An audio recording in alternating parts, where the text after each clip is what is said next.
They're Beavis and Butthead and tell them to come up with a fucking skit. 6ix9ine is more like Trump. The rappers get very sensitive about their money. They're lying. I'd be sensitive too. They're like, you'll never see him post that his torso out. I've criticized Nicki. Nicki fans will turn me gay. Like, I've thought, like, am I gay? No, they're good.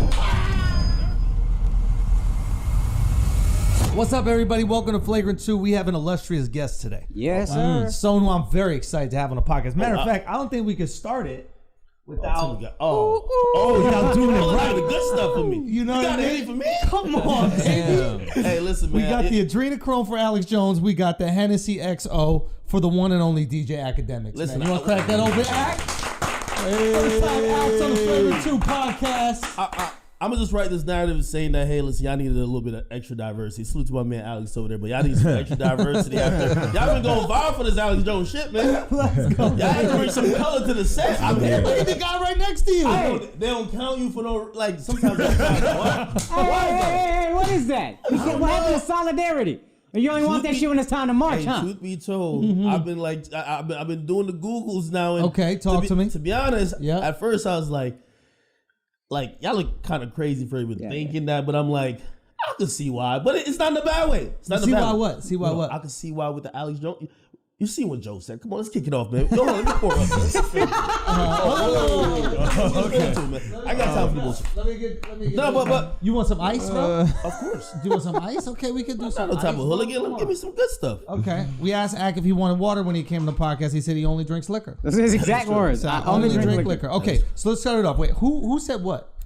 Man, don't act like. Are we acting like you didn't hear? Yeah, I love. I don't know, bro. I love the subliminal. I truly have not. I truly have not. He has no He's idea. playing in a wedding. It's an Indian wedding. That's a very big deal. I got yeah, no he's getting bandwidth married for this anything weekend, else. bro. So he has a high frame of reference. Yo, you went to Rutgers. That is an Indian wedding. That whole campus is one big ass Indian you wedding. should know There's about a whole this, bro. campus, like the whole little business school over there. I love them though. You know what I mean? Yeah. All right, stop talking about that boring nerd shit. Let's Okay. talk about some real stuff and let's pour this liquor. What are we podcast discussing? beef. Bro, you actually been trending for like the last week. What happened? What happened? What happened? I don't even know. I was at the beach. Well, first of You know all, what I mean? I was at the beach. I was in the Hamptons just all right, living how do my you want life. to start this? Bro. Because honestly, I really want to squash the beef between you and my man Joe. Okay. First of all, which Joe we talking about? We talking about Joe Biden? I assume. Yeah, President of the United States. No, we talking about the Yeah. president. No, I we're talking assume. about Joe Budden, man. Oh, That's Joe my guy. Budden. Oh, That's Joe my guy. Budden. Don't do it. Don't do it. Oh, I Budden. love Joe Budden, bro. I think he got a cute little Patreon. It's cute. You know what I mean? His Patreon's cute. He got What's a cute up little with the Patreon, shots? bro. What's up? I'm just saying, release the numbers. He got a cute little Patreon. What's up with the shots, though? Be honest. I usually don't talk about people I've passed. So you brought him up, but like I don't talk about people I've passed. I used to talk about when he was bigger than me, and now he got to use my name for clickbait. Hold on.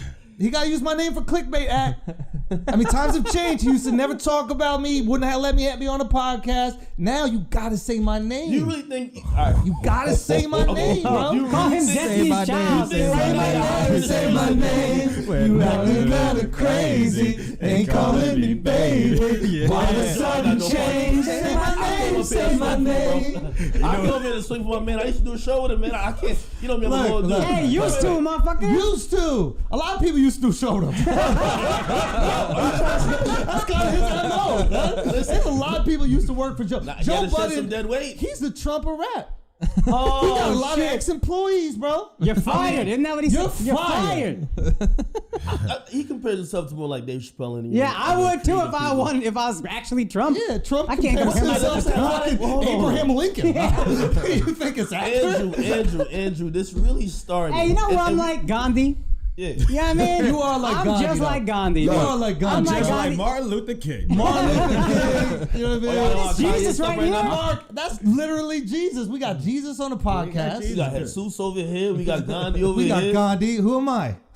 I'm just Andrew Schultz, bro. Yo, you your own, I'm just man. me, bro. Andrew, own man. Talk to me, Ash. Is this all because? Yes. I remember y'all did like a joint podcast before. Obviously, you do Brilliant Idiots with Yeah. Charlemagne, right? Yeah. And for whatever reason, you were not invited. There was a lot of shots taken at you. After that I don't even podcast, think it was about Joe. after that podcast, they did one with at Joe's. Yeah. Yeah. Okay, so you weren't invited. I was told I wasn't allowed to be there. Okay. You felt a certain type of way about it. Yeah, sure. At the time, yeah, I cared about that. Don't shrug it off because I hear the shots. Come on. I'm trying to get to a place. No, I'm saying honestly, at the time, yeah. I was like, okay, I thought we're creating this cool kind of fake beef shit, and I want to be part of it. I want to talk some shit. Is podcast beef? And I know you're gonna talk about me, so if you're gonna talk about me, why wouldn't you want me there? Is podcast beef like good for business? No, because we don't beef with nobody. Yeah, we're the best in the business. We really so don't. So it's like, this is boring for me. Like, I don't want to edit this out. Yeah, like, I don't want to talk about I want to have Joe. fun. But Joe needs it. Let's help Joe. We gotta help Joe. I think Joe is down bad. Be honest. Say what? You think he's down bad? No, I don't think he's down bad, but he's not up. No way. He's not up. Okay. The girl that talks about sucking dick for a living got 60 million from Spotify. 60 million from talking about sucking dick. Calls her throat the Gluck Gluck 3000. That's what she refers to it as. I didn't even make it up. She goes, it's the Gluck Gluck 3000. I need to see what that's about. No, she got 60 million. I almost signed up and said. She showing us off? No, she just talking about sucking dicks, and she used to suck this and call her daddy. I'm pretty sure she does a little bit more than that. Come on, Bro, seriously does just she that? do it? She just tells stories about sucking dicks. That is what it is. This is how bad girls are at telling stories. They gotta actually suck dicks to make that money. This one girl that could tell stories made 60 fucking million with Spotify. I feel like in a roundabout way, you're almost hinting like Joe fumbled the bag. No, we already said that. Yeah, we've had. So he said exclusively he fumbled the bag, and then he just copied everything we do, and it is what it is. That's what an interesting perspective for you guys to have because you guys are independent. Yes, of course. Yeah. So as independent as you can be, we do rely on big tech. No, of course, but like him. We do rely on big tech. Him going independent though. In the Chinese slave camps. Him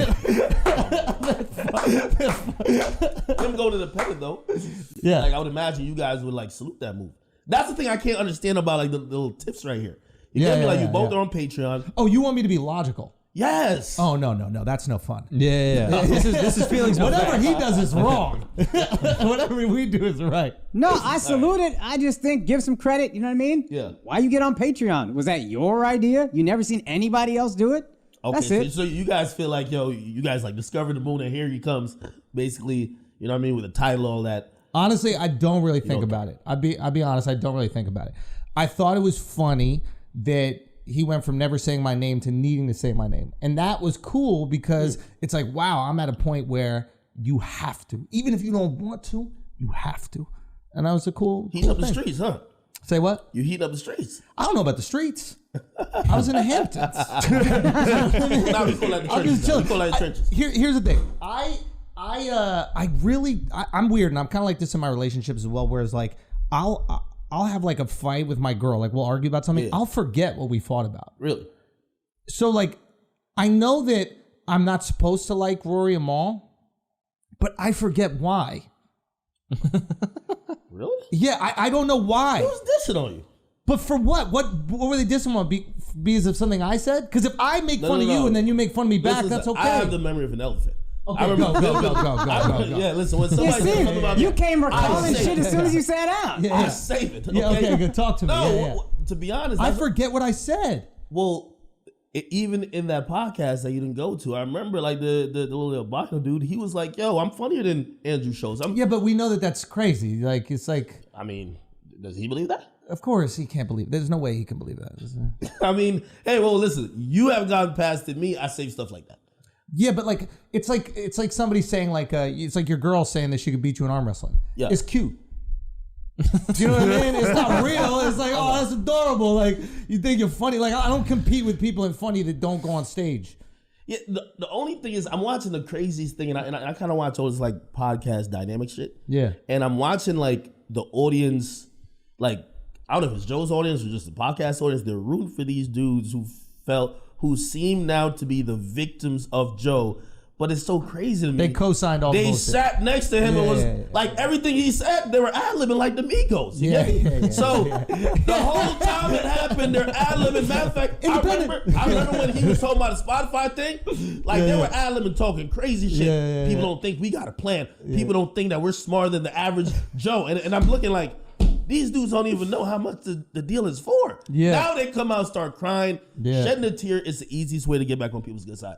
Everybody forgot that. Everybody's like, yo, we want them to win. Let's get these guys to the top. And I'm like, is this entertaining to everybody watching, or are you so mad at this guy who I think that the tears got to be justifiable though. If you just see a grown man whining, you're like, shut the fuck up. We don't up, like dude. grown man whining. But if you feel it's justified, then oh shit, the emotions were on their side.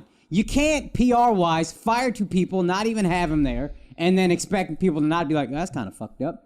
And then on that same podcast, have the one guy left be like, yeah, the Spotify deal was a bad deal. When you yelled at us for 3 hours about how it was a great deal and we're fucking idiots and we have no right to... Only thing I said was a bad deal. I said he wasn't even crazy if he asked for $50 million with Spotify. And then, who the fuck is the Indian dude? Blah, blah, blah. I defend you. I'm just saying it's a bad deal. You acknowledge it. Acknowledge it.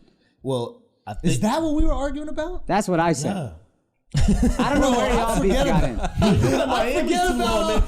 I did, bro. I started catching tan. Yo, you living a good life, man. I like that shit. Bro. We out here, bro. I'm just trying to be like Act, bro. I'm just trying to be like Act. Foreigns, everything. That's it, man. Good. I see the car collection. Listen, man. I'm still riding Ubers, bro. I'm still riding Ubers. Well, that's a man. collection. I'm trying to get like you. No. I know you got the real stuff. I don't got nothing. Man, I got a fake Porsche, bro. I got a fake Porsche, bro. You pop up on my Netflix. I'm great, dog. I don't know what to tell you, man. I was just trying to fight it. I was just trying to be humble, but I'm great. All right, so when are we all going to mend this relationship and all come together and be a big, happy family? Because I'm ready to forgive Rory and Mal for what I said about them. What? I forgive y'all. Now that you guys are doing your podcast out of my boy's podcast studio, I forgive y'all for what I've said about y'all. Okay, so the money, you're just keeping the money in the family. You good? Bro, it's family Pimping business them out out here. That's it, bro. I like that. I didn't say pimping them out. I didn't say pimping them out. Nah, none of that. You know what I mean? None of that. Chill out. None of that. Put that bussy on the streets, boys. Yo, that's what I'm I talking like about. it. And that's the best way to squash beef. No, it's But wait, not. hold on. No, when you have mutual assured, not destruction, but benefit. Like, you know how they said Mutual interests. mutual interests, like two countries that got a McDonald's, never been a war. Yeah. You know what I'm saying? Like, if we both want to make money, if we're out here for capitalism, then let's cook. What? All right. Just objectively speaking, before we Yeah. get onto this whole forgiveness shit, right? Yeah. Have y'all watched like what them two dudes got going on? No. Yes. That should look pretty. That should look does beautiful. look- it do Yo, look the pretty. studio It looks looks- fire. it looks- I They ain't look gonna lie. good. Like he got his head in the pocket. So, He's ready It's to just go. amazing. He ready. Hey, have you pressed record? You pressed record? Are we recording? I just We want to go. make sure. Al's Botox working overtime today. That's the unfortunate gesture of fucking editing that bullshit. Son, stop it. I know you don't like them, but one, the show is good. Clearly, you see it. You see the numbers. You see the What's numbers. this guy talking You about? see the bro? numbers. Hold on. Yo. By themselves, they doing better than Listen, Joe listen. right now. I'm That's just the saying. thing. Oh, shit. Whoa, he's I'm just shooting saying. your boy. Oh, He's shit. shooting your ass buckshot. Let's just forgive and forget. You know who they're not doing better than? DJ Academics. Listen, Okay? Spanish towns Hold owned. on. I'm gonna be honest with you though. Buck. I'm gonna be honest with you though. Listen, I think, and I'm being very fair and objective. We got to give it 6 months. It's a new podcast. It's like 4 episodes out. Come Yes. on. Are we really like? Are you gonna be the hottest thing out? Are you gonna say Smoke and Joe with like 400, 500 episodes? 4 episodes in? Come on, bro. I'm just saying, Joe's numbers is kind of going down. And also, here's the thing. We don't I know actually that. He's think behind the paywall. It's his audience that just hate him at this. Yo, they're looking at Joe like Joe's. You know that nigga from Instagram, Derek Jackson. Yeah, they feel lied to. They They feel feel lied betrayed. to. Like Yeah, they yeah. actually want him to just apologize and be like, "I'll change." How do you feel about that? Do you think that they should feel lied to? I could understand. They grew a liking to these dudes. Joe's spewing this creator. Listen, I've always said to Joe, he's one of the best at creating a narrative. I agree with sat that. right across from him. I agree. On Everyday Struggle, and I heard him say things, and you know, whether he believed it or not, I knew everybody that heard it believed it. Trump. And again, I mean, I He's think that's Trump, extreme. bro. But still, in terms of when you have people buying into an ideology, Yeah. yo, people are buying in. Sure. And then the moment people sees that, wait, do we not? Oh, you really, hustled me. Nothing's gonna change. They're mad. Snake oil. I really feel like they're supporting these other dudes to piss him off. Nah. There's a little Nah, resentment. I Well, feel maybe like- I their feel like- podcast is good. I tuned in. I tried to watch a little bit of it, and I really watched it because I wanted to see if the production was better on their shit than our shit. Because Alex guys, Now you got to go get your man. if their audio was a little bit more crisp, I'd be upset. I'd be upset if the visuals were a little Don't more tell me you crisp. I'd signed be up upset. a little Why don't they bit of slider? budget here. Going there. You think he's taking equipment from here? Oh, come top tier. on, Alex. Everything's top Come on tier. now. As Joe Budden would say, you're fired. Yeah, I love how he fired them when they were there. You gotta fire the chairs sometimes. Fire the chairs. son. Let me tell you something. Akash said this shit yesterday. He texted me. He goes, we're talking about you coming on. He goes, Yo, you gotta fire the is Academics, how is Academics the only person that can make Twitch fire? Like, there are so many people on Twitch all playing Call of Duty. Oh my God, you shot me. That's all they're saying. I only signed up for Twitch to watch you. Yeah. I only signed up to watch. I think I told you this shit. No, you did. And bro, that night I was sitting outside of Coyo Taco, Miami, Florida, parked illegally in my car, watching you on my phone go crazy. And every time you got to reset it, you got to watch a fucking ad again because I didn't pay. So I'm losing out on some content. Get an ad blocker as well. Bro, it was unbelievable, bro. Not only are you good, your boy, who's got one of the funniest Instagram, Graham Wizard Chat. Yeah, chat nigga, of course. Bro, this is one of the funniest Instagram. It's a private account, one of the funniest Instagram followers. Yo, he's hilarious. Yeah. Listen, that's one of my loyal followers, man. I'm bringing him to the top. You really are. I'm bringing him to the top. You need to. Because he's a character on the Twitch, it feels like. Of course. Bro, the setup is like, he's my assistant. He's like, he keeps me updated throughout the day with everything going on. It's unbelievable. Everything. But I'm gonna be honest. Anyway, you killed it. That night was fucking unbelievable. Now, unbelievable content. No edits, live, in the moment, incredible. energy crazy. And I do Incredible. not bullshit. I do not give out compliments like this often. They know this. It's very hard to impress me. That shit, I mean, I was texting Charlamagne. I was like, bro, I don't even know what I'm watching. This shit is crazy. It was absolutely crazy. It's a little bit of hen dog, you know what I mean? And of course, but the XO, though, you got to treat yourself right, bro. You got foreigns, dog. Listen, man. Listen, I'm a cheap date. Man. I get it going on. Turn the cameras on. It could be a little blurry. Listen, as long as I'm in my element, I'm ready to go. But I do want to, I see you're really quick to forgive these dudes, and I'll let me button up this point first. Listen, okay, go. The reason why I go so hard at them, and I would have been forgave them. Because really what happened was, they might have said some wild shit about me that I'm forgetting, that I might not forgive. Yo, these dudes were hating on me, so I went on Everyday Struggle, right? But so far, I forgive you. Yeah, I went on Everyday Struggle, and me and Joe were on it. Yeah. They were like, Joe, like, you know what I mean, shoe cleaners, landscapers, pool cleaners, all that type of stuff. Yeah. They find out that Joe's doing a show with me, and it's an industry type of, like, you know, mentality to be like, yo, why is this guy, like, I just came with a big audience. They're like, why is he deserving, right? Yeah. Throwing slick hate, they're just overtly. It gets to the point they're overtly like, we don't fuck with this guy. They're saying it on the podcast. Yeah. And it happened for a couple years. But I don't know, for whatever reason, the last like year or two, it felt like my platform and the dynamic of hip hop, it just made a flip where people are like, you can't get around them. Right? Bro, and that's what I wanted to ask you about. You're the most influential voice in hip hop. Now, I say this doing a podcast with Charlamagne, right? I also say this. Agree with that one. Now, Charlamagne is one of the most influential voices in media.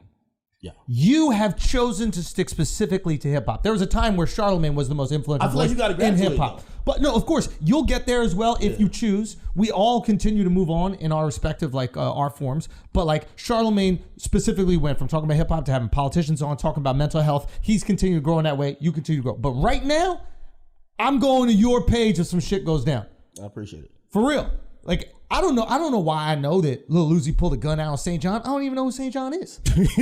I don't know. If somebody showed me a picture of St. John, I would say it wasn't that. But I know it because I was looking. But what you've also managed to do in the past year and a half is go from a hip-hop information site to your own persona much more so. Yeah. Like, now DJ Academic said some crazy shit on Twitch. That's as much a DJ Academic's story as the other shit you're reporting. Did you make that choice consciously? Like, yo, I need to do this for me. No, I did Twitch because I had 1 million. This is like 2017. I had 1 million subscribers on YouTube, and I realized I had to get more PC, and I'm like, fuck. Just because I remember I gave commentary on the Ray Rice situation, and like YouTube did some shit to, they like spun my account around, they did some shit to it. I'm seeing yellows all over the place.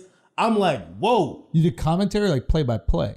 I mean, he had the yellow mark. How you doing? He did the man, you know, I mean, kind of the replay. Down goes Frazier. Down goes Frazier. Hit the Joe Madden. Hit the Joe Madden. Boom.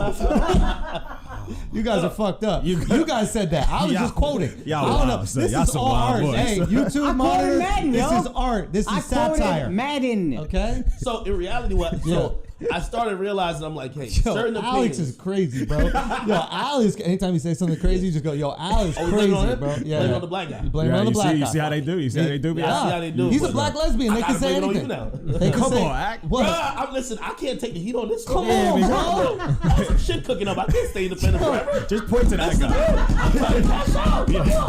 Yo, you know the hustle. Yo, I do, bro. Hot potato, bro. Biomechanics. Pass it along the line. All right, hit it. All right.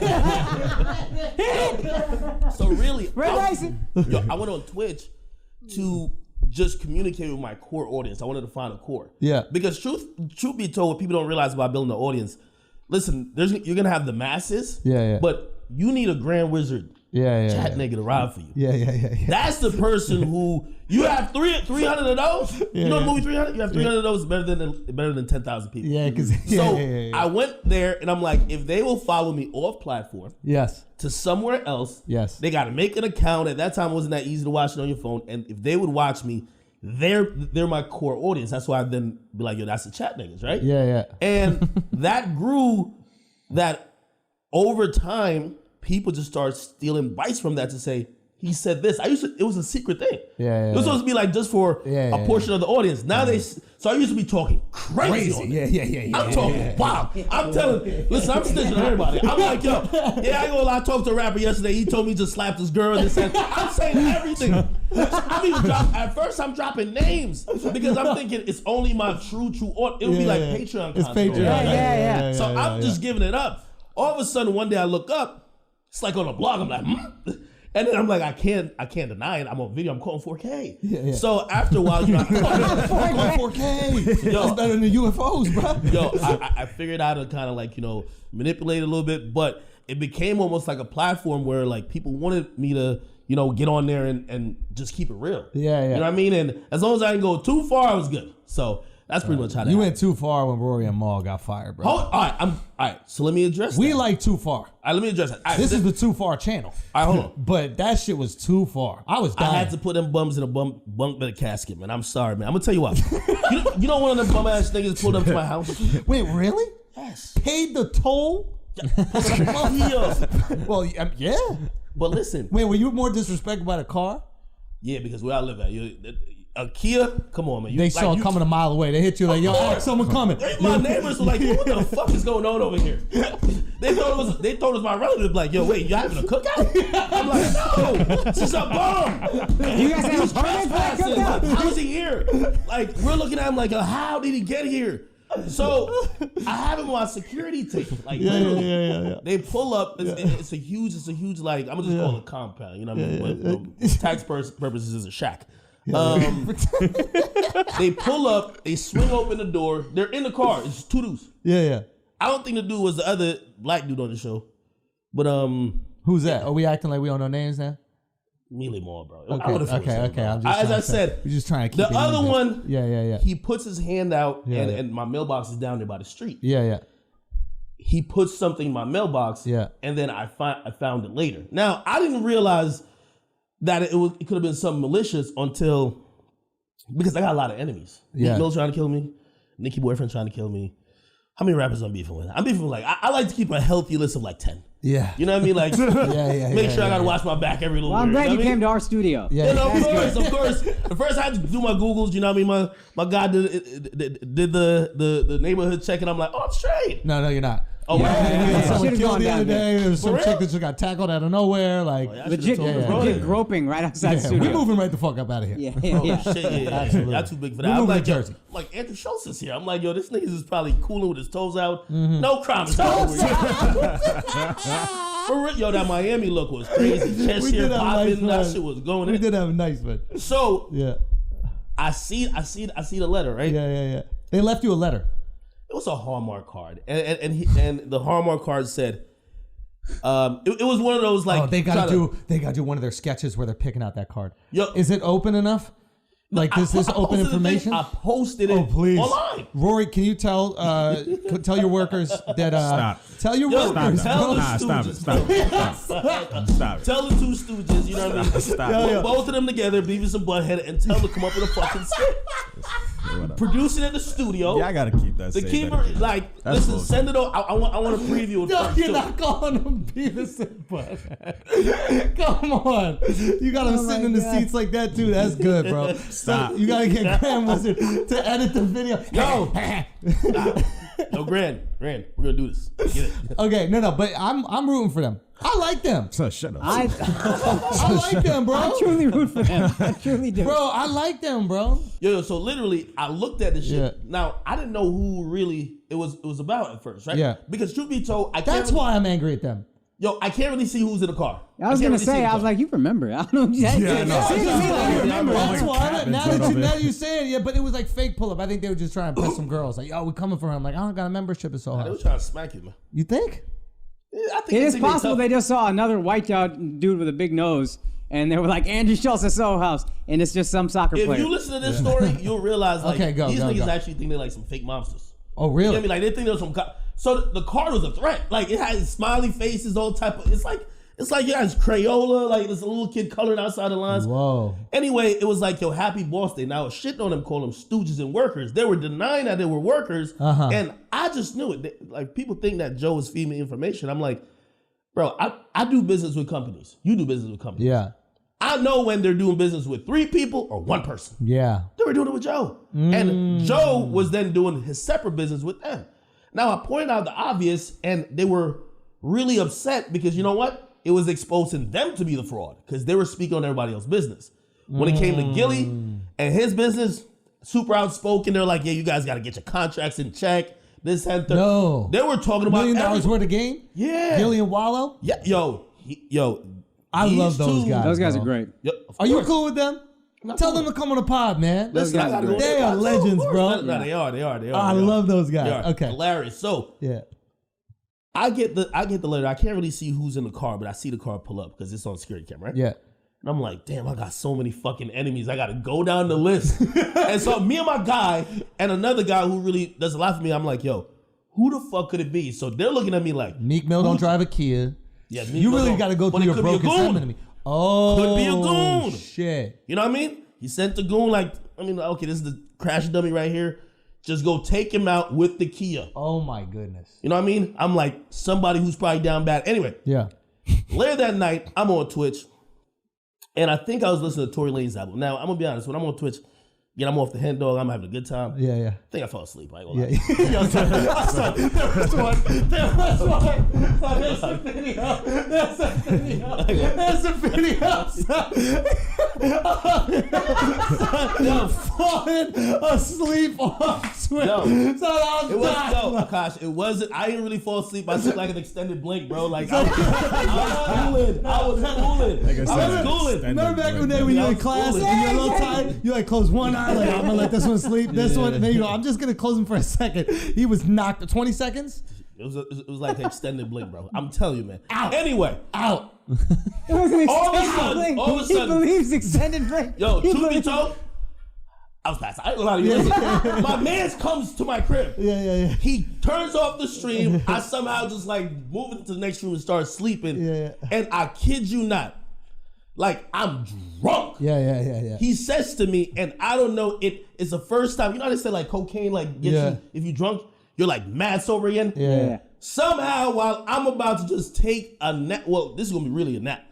He says, Rory tweeted at you saying you were like you're getting paid to sleep and listen to Tory's album, and my eyes opened up like I just seen God. I jumped right back on stream. So anyway, I'm tweeting at him. I say, yo, hop on my stream right now.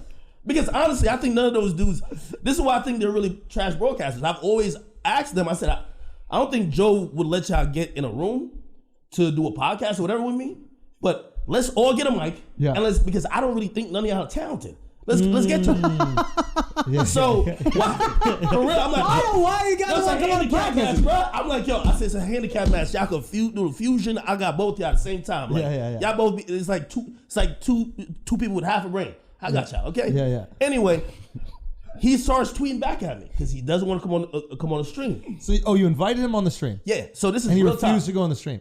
Yeah, this is real time. Yeah. All of a sudden, he started tweeting out numbers. I'm like, huh? First tweet has 1 number. Second tweet, 2 numbers. Third tweet, 3 numbers. Fourth tweet, 4 numbers. And I still can't get it. But in his like messages, right? So it'd be like 1, then 1 5. And I'm making these numbers up. He actually tweeted actual numbers. Then it looked like he was trying to send a message. That's why I'm telling you, he thinks it's some Godfather shit. He says to me, listen, if people wanted to hurt you, we could have heard it. Like something like that. Then it clicks. The nigga tweeted out my zip code. So now I connected. The letter is the same day. Letter in the mailbox. I didn't receive the threat because I got mad enemies, right? I'm thinking, Rory, like this fucking albino dweeb, like dropping off a fucking Hallmark card. I'm not scared of this clown. So what were you about to call him? What? You almost went full Jamaican right there for a second. Hey, this ain't Twitch, bro. Listen, y'all have to bleep this out. Y'all have to bleep it. Anyway, so it quickly dawned on me, this fucking clown was trying to intimidate me. Yeah. Drop something off in the mailbox. Yeah. Now he's so mad I didn't connect the thread to him. He's tweeting out my zip code. I'm like, bingo. I've been on his ass ever since. Ever since. But that's disrespectful to tweet out your zip code and also leave like a thread at if your somebody house. comes to your house, listen, I don't know where people come from, but you come to somebody's house, you're playing death games. And why do you think he would do that? It would have been fire if it was like a Because Hallmark he's one condolences of those card, though. people- Like, sorry for your loss. That shit would have been That would have been terrifying. that would have been scary. He's one of those people who I don't know. Maybe he's of the mindset that say, yo, act is like they can't content for content. Listen, when I'm on Twitch, I'm like Mike Tyson, Javante Davis. Nah, not many people can match you. I am going crazy. Like you can't respond to me on that. Like that's my arena, right? So I don't think they ever wanted to respond like that, but it was pissing them off. Yeah. So I think they were like, yo, you know what? That's my arena. It's like I'm gonna feel like a gladiator up in that bitch. You know what I mean? Yo. So I think they were If y'all probably not making these memes right now, the fuck. No, but it's content, bro. Yo, with a mic on, I don't think them dudes could fuck with me any day of the week, any second of the day. Like, bro, them dudes, I'm telling you. Yeah. I used to listen to Joe's podcast. I used to tell myself, bro, every time, I'm like, could you have them clowns stop chiming in when you're spitting game? Yeah. Because sometimes you spit game. I know you don't really fuck with them, but you spitting game. Tell them clowns to shut the fuck up. Yeah. Them dudes is getting $40,000 a year, man. Shut up. Nobody want to hear you talk about like you're really breaking down the break. Shut up. You know what I mean? Shut the fuck up. Like Joe could talk about it. Now it even make more sense because he was swindling them bum ass niggas. As he should. And they thought it was cool. Swindling. Yo, Alex, man, I hope you charge them bum ass niggas twice, like double the rate.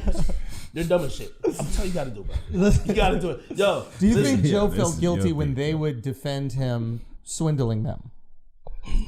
Like, do you think there's ever a part of him on the podcast when he was like, man, I got these motherfuckers wrapped around my pinky, bro? I'm gonna be honest, I still think he probably feels this way, and I feel this way too. Yeah. Like, are you really robbing somebody? Like, all right, you guys do Flagrant 2 and the primary hoster, Kosh, you right? Yeah. Everybody has a piece of this podcast. Okay, Yeah. but here's the thing: if you thought, man, I'm carrying these niggas, like LeBron, or like remember that horrible Cavs team he brought to like the finals? Yeah. Eric Snow, 07. Yeah. bro, had, Ruby like, Gibson. bro had like water boys on it, like shit was crazy. Yeah. You know what I mean? So it's like, if you feel you carrying these dudes, you're probably looking at them like you should be working at Walmart. Right. Like, bro, I'm over it. So when I'm hearing Joe talk about it, he's like, yo, they're getting paid like $100,000. These dudes are bums. That's what he's thinking. Like, he's not thinking like we created this. I think maybe his audience is probably trying to show him like, no, it's not just you.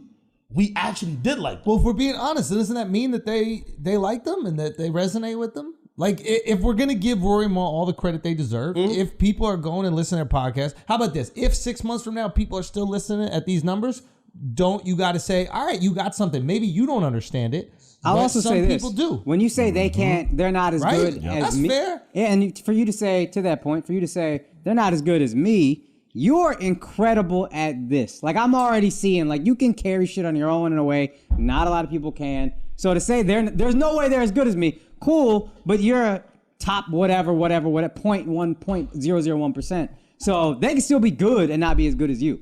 All right.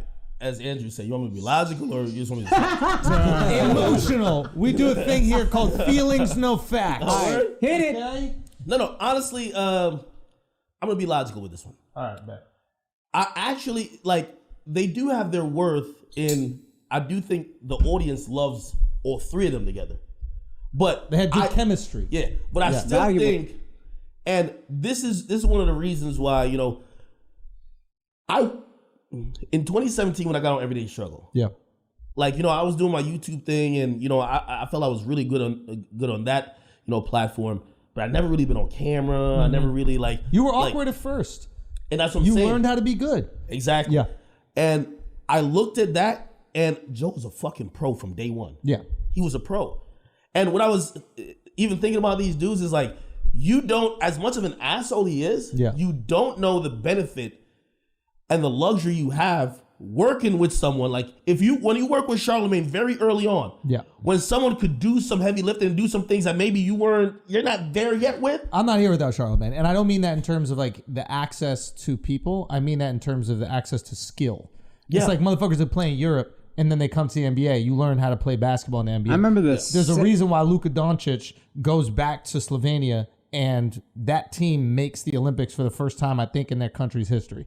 Is because Luka's been playing in the NBA. Charlamagne says I'm a professional talker, and that motherfucker is so good at talking. Yeah. And you got to rise your shit to that. And I wasn't even close when we first started. It was something I got to get better at every single time and see how good he was and try to pick up a little bit of that every single time. Yeah. No, I hear you. And that's what I'm saying. Well, it's a sink or swim moment, but you can't evaluate off of the first 6 months. They have to show if they could end up being what you are. I'll say this. This is what I'll give them credit. Guys, I fucked up, okay? I was supposed to tell you about these shows I have dropping this Friday. Tickets go on sale this Friday because we're adding shows in a bunch of markets, and I fucked up, okay? I was too drunk off the hen dog, and I didn't tell you during the podcast. So I'm telling you right now, it's very important. September 20th, we are taping the special in Austin on the 19th and the 20th. Those shows are all sold out, so we added a fourth show on the 20th, okay? You can get those tickets this Friday, Austin time, 10 a.m. All right, we're also adding a late show in DC. In front of, being honest, wouldn't take that. Now let's get back to the mayhem. What I admire about them is a lot of people wouldn't take that chance. They took the chance to fail. And if I'm being honest, well, no, a lot of people would go, all right, let me try to get another job. Let me do some A&R shit. Let me do something else in music. Maybe there's opportunities they could have got. And this way, they couldn't fail in front of all the people, right, that are looking at them going, can you carry a show? Now, they said, fuck it, we're going to go do it. We're going to prove that we were a valuable asset to Joe's podcast. And in 6 months or a year, we'll see if they are. But I admire them taking the chance. A lot of motherfuckers don't take the chance. They sit on the sidelines. They bitch. They complain. They whine. They don't do shit. They did shit. I admire that. Mm-hmm. It's not even hate. It's actually a little bit of hate, a lot of logic. All right. Joe Budden, or Joe Budden as I might call him, he has a podcast network, correct? Mm-hmm. Kinda. Okay, all right. Yeah, you never help him with YouTube, bro? Like, all right, hold on. Before we get there, who's the idiot running his shit? No, hold on. Before we get there, you know the internet. Hold on. He's before we get there, using his shit like. Before we get there. Son, if Rory or Maul got a bad deal, think how bad the deal on the Joe Budden network is. No, hold on. Wait. No. Son, think about this, though. You getting Spotify out that bitch. And this is why I realize people are blinded by their need to have sympathy for these dudes more than actually being objective. Right. Y'all was on Joe Budden podcast for 4 years. Why y'all never did nothing on the side? You brought up a great point. Why y'all never did? Why y'all never did this before? Why y'all never did skits? Y'all doing skits? Did Joe have y'all really locked in the basement? Right. Really victimizing y'all? Like this was like the R. Kelly show where like apparently Kelly got people that they got to look at the walls like y'all couldn't do anything. I always thought they had some type of deal where they couldn't do anything else. Because I've been inviting myself. Y'all want to have a conversation? We can get on a platform. It could even be y'all shit. Yeah. But no Joe. Get Joe out of it. I don't want your daddy here. Okay? Yeah. And they never did it. Now they're forced to sink or swim. Everybody's giving them the credit saying, oh my God, they had to do it. Why didn't they do it before? They didn't have to, though. They didn't have to. And what would they be doing? They didn't have to. And I'll be honest, bro, if it's not this, they'll go back to the unemployment line. They could have sunk. You got to give them credit. They're swimming. Listen, they're trying to swim. They're swimming because of the disappointment off Joe. But they're trying to swim. Yo, just because it happened out of desperation doesn't mean it doesn't count. I also have another point where it's like, if they truly felt like they were partners in this thing, and they want to give their everything to it because they truly felt they're partners, I'm not mad at that at all. Like, I think that that's admirable. Everybody's sacrificing their personal desires to build the band, right? Like, you look at that band Queen, Bohemian Rhapsody, that song, that kind of shit. It's like that one, the lead singer of Queen, he got the deal to go do the album by himself. And then when he was writing the album by himself, he was like, man, this shit ain't as fun. I like being with the boys. And yeah, I'm the fucking lead singer, but it's more fun, the thing that we built with the boys. So if you want to put everything into that, I don't knock you for that. I understand where you're coming from in terms of leverage. But if you truly believe that you're a family... Andrew, I'm surprised you're even making this point just because of this. Being someone that I've seen you do a million skits. This is outside of Brilliant Idiots. Yeah, 100%. Do a million skits. I seen you do so many shit on YouTube, on other shows. Yeah. I seen you go to it wasn't even MTV with some other shit. It was Oxy. I don't know what you was on some shit. Oxy. I don't know what the fuck this thing was at. I was like, Music choice. That shit was yeah. So, but I seen you do so much. I've always thought of it like this, and I'm pretty sure you thought of it like this. Yeah. I'm gonna do things outside of this, hopefully to bring it back to the squad. 100%. And when you look at it, bro, them dudes are just showing up to a job. They never ever try to promote it outside of that. They weren't hustling and trying to make the Joe Budden podcast bigger. When there was a press run needed to make it for Spotify, Joe had to do it. Joe had to do all the legwork. Of course, I'm gonna look at you like a worker when I'm the only one doing all these extra shit. Yeah. Is that not fair? Y'all tell me that. No. I think it's a reasonable argument. Alex, come on now. I know you getting paid, but come on, bro. I'm saying it's a reasonable argument, but I don't know what they were doing behind the scenes. Like, they have stuff going on outside of just the podcast. So you can't say that they're not doing anything. They just not doing stuff in front of the camera. I'm just saying, by them growing their awareness, and their public persona, it also brings eyes to the show. But he's saying they weren't doing anything to grow that. They never did that. I mean, if they you all point have out something they did, I'll be like, yo, decent followings there. Here's the thing. There's two ways to go about it. One way is use the opportunity you have and then deliver the best content, the best material. Like, I remember when Brilliant Idiots was the only thing I had, right? I'm researching. I'm getting ready to have my fucking argument. I'm looking at all these videos. I'm reading. I'm making sure that I can be the best that I could be. 90% of shit we didn't even touch. But just in case we touched it, I want it to be ready to go. You know what I mean? Like, this was fight night. Every single, Wednesday we recorded or Thursday, whatever. So if that was the approach to the pod, I respect that. If you own your PC, I don't listen to the pod, so I don't know what their contributions were on the pod. But I hear what you're saying as well. Andrew, I'm a hustler. Yeah. You feel me? The reason why some of these people, they criticize me about my space or my role in hip hop is because ain't nobody can say I interned for them. Nobody can say that I was carrying their crate. Nobody can say I was doing bitch work. Nobody can say I begged them for shit. Yeah. I literally came in and I built it and I recognized an audience and I did whatever that audience wanted to try to increase that audience, and the audience is the only reason why I'm here. Right. So I've been the hustler, other hustlers to try to get to this point. I'm gonna give you another example. Wayno was a dude just on Twitter before he got on Everyday Show. Shout out to Wayno, man. I like Wayno. Yeah. I love Wayno. Yeah. When Wayno came on, and Wayno tell you, I told Wayno, I said, Wayno, use this opportunity to hustle. Man, the next week I looked up, this dude is doing correspondence at Made in America. Next week I look up, he's moving around, and that's a hustler. Yeah. That's someone who I could tell, and at the end of the day, he was doing all those things saying, hey, I hope y'all come, as I'm trying to build my own personal shit, come fuck with me at Everyday Struggle. He was trying to contribute. I don't think these dudes were. And maybe it's a little bit of hate, but I just think that's a fair and objective point. You feel me? I think it's fair. I think it's objective. I think there's two ways to look at it. One way to look at it is just this is the platform where we all get something out of and then trying to find a way to get the most out of it. The other thing to look at is like, this is something we're nourishing and trying to build together. So there's two different things. I think both are fair. I don't want to go. Button it. Yeah, I don't want to talk about it anymore. No, I really want to get to this Joe shit, man. Okay, go. I'm so mad. Go. Because I don't see why. I feel like if you could forgive these dudes for everything they've said about you, Yeah. I don't think Joe ever really violated to, like, if I were you, I would feel bad. Like, he gave you some strays, which I think you were the most objective. during that conversation. I don't know if he said anything mean about it because you said he's Indian. Nah, he just said he was an Indian dude, man. Like that's like belittling him. Like, yo, you're like what's wrong just with being Indian? He's proud of being Indian. Oh, you're like the furniture. He doesn't even acknowledge you as a person. Like he's not even giving you credit like you're one half of the show pretty much. No, I am the Indian dude. I love being the Indian dude. Yeah. I'm the Indian dude. I think maybe he messed up and he should have said, that's the Indian dude. That's probably what he meant. I think that's what he meant. That's probably what he meant. He's like, the Indian dude. My ego to kill that. No way. Nah, because I'm sure what he meant was, that's the Indian dude. Yeah. You know. Yeah. I don't know. Why am I supposed to be upset at Joe? Son, he just went on a rant trying to make you look like a fucking racist. Oh, okay. Like, oh yeah. Why would you fuck with somebody? Wait. All right, hold on.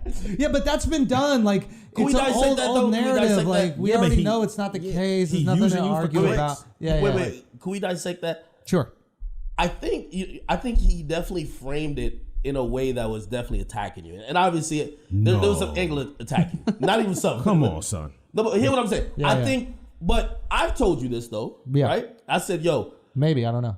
No, I did. I texted you. I was like, yo, listen, I love what you're doing and how you're growing. And I said, there's me being someone who's grown an audience. I've always recognized when there's a gap in entertainment, and I always super serve that gap. Yeah. And I said, Rogan moved to Spotify. Yep. I said, hey, a lot of the things he talked about, or even people he talked to that his audience were interested in. Yep. I think you've done a great job of taking that gap, and I think you're going up the ranks and flourishing, filling in that gap. Right. Sure. Now, I wouldn't even dare to say, oh, that's some racist kick out. Like, I think that's where, you know what I mean, using the Alex Jones thing went off the rails. But I give you props for that. Now, here's the thing. I think what he was trying to say is that, which I think is just so unfair, right? Because even though you did a show with Charlemagne, you're not married to be in like this hip hop ecosphere. Like, you could branch out and do whatever you want. But that's what he was setting up. He was like, hey, we got to know you because of Charlemagne, and now you're talking to these other people who don't seem to be connected to the culture. And some of them we might look at as anti what we got going on. Yeah, I don't know what Al. It's just so hypocritical because he attacks him for speaking to Alex Jones, but T.I. spoke to him and he didn't say a word. And then 2 days later, his fucking manager is saying, yo, let's have Alex Jones on the podcast. Let's be honest, what Joe's doing. Stop, you capping for him. Yeah, you're capping for him. You're capping for Joe. I'm not capping. Hold on, wait. I'm not capping for what he said. I'm just explaining the angle that I think he probably shares. Can we talk about relevant people? You. No, there's one argument. There's one. He's cold-hearted, man. There's one argument that Joe can come at me for. That's the only one. And if you're a white guy, that's it. You just have to tie some sort of racism into it, and then you're going to get automatic support because your people have to support it. You don't want to be the black guy that's defending the white guy when the other black guy calls him racist. You know how fucking strong in your integrity you have to be as a black man to go. They're doing it to Steven Jackson right now. He's defending Rachel Nichols. I know, and people probably killing him. Oh, he's done. Exactly. So it's like it takes a black dude that is super strong in their idea of who they are and not concerned of public persona in order to defend the white guy against racism for the black guy. So it's a very easy trope that you could slide into. Anybody who wants to criticize me, of course you're going to criticize me through that lens, especially if you're going to come from like Joe's perspective. But we heard it a million fucking times, blah, blah, blah. But I think Joe just wants Alex Jones on a podcast because he knows his views. He just wants attention. He gravitates to whatever the attention is. Damn, so, my man sound like an attention whore, man. Yeah, but he is. It's classic. Not whore. Thought, maybe. Maybe an attention thought. But no, he's good at getting attention. The reason why I'm not a fan of Joe is simply because, like, at least this is for me just with people in general. Like, I value authenticity, right? Mm-hmm. Like, I think if you're an authentic person, there's some that I can be drawn to. And that's throughout any art form. Yeah. I don't even care if your music isn't that good. If you're authentic, I can look past it. I don't care if your comedy isn't even like the most pristine in terms of like the words that you're using, but if you're super authentic, I love it. I'll gravitate towards you. I think Joe is fraudulent as an entertainer. As a person, I don't know. But I see through the facade. And you can only fool so many people. You know, Trump had he had like Hudson Yards, that area of Manhattan. Yeah. Right. He had that land for a while. I was talking to the Chris Voss, is a CIA negotiator guy, and he had that land for a while. He just couldn't get anybody to develop on it. Right. Mm-hmm. So Trump would use his name and then try to get these developers to build some shit. He couldn't get anybody to develop it because they didn't want to deal with Trump, because Trump had basically worked with everybody in the city, fucked them all over, and they're like, we're not working for you anymore. He sells that, and then all of a sudden Hudson Yards explodes, and now you have all this shit over here. And I feel like that's the type of person that Joe is, where it's like he's just going to continue fucking over the next person, the next person, the next person, the next person. And then you run out of people to fuck over. And when you run out of people to fuck over, now you're in a dire situation where you're struggling and you'll say anything you possibly can. Yeah, and jokes aside, that's what's happened to him. That's why people are with Rory and Mal, because it's like, yo, he's going to do right by these dudes. You can say what you want, he fucked over whoever, but those are his boys. I believe in him. He won't fuck them over. Then when it seems they got fucked over and then everybody's like, oh, okay, that's who he is. And they stuck with him through that, and I ride with them for sticking with him. No, I agree with that. Like, that's fair. See, that's not even hate. That's fair.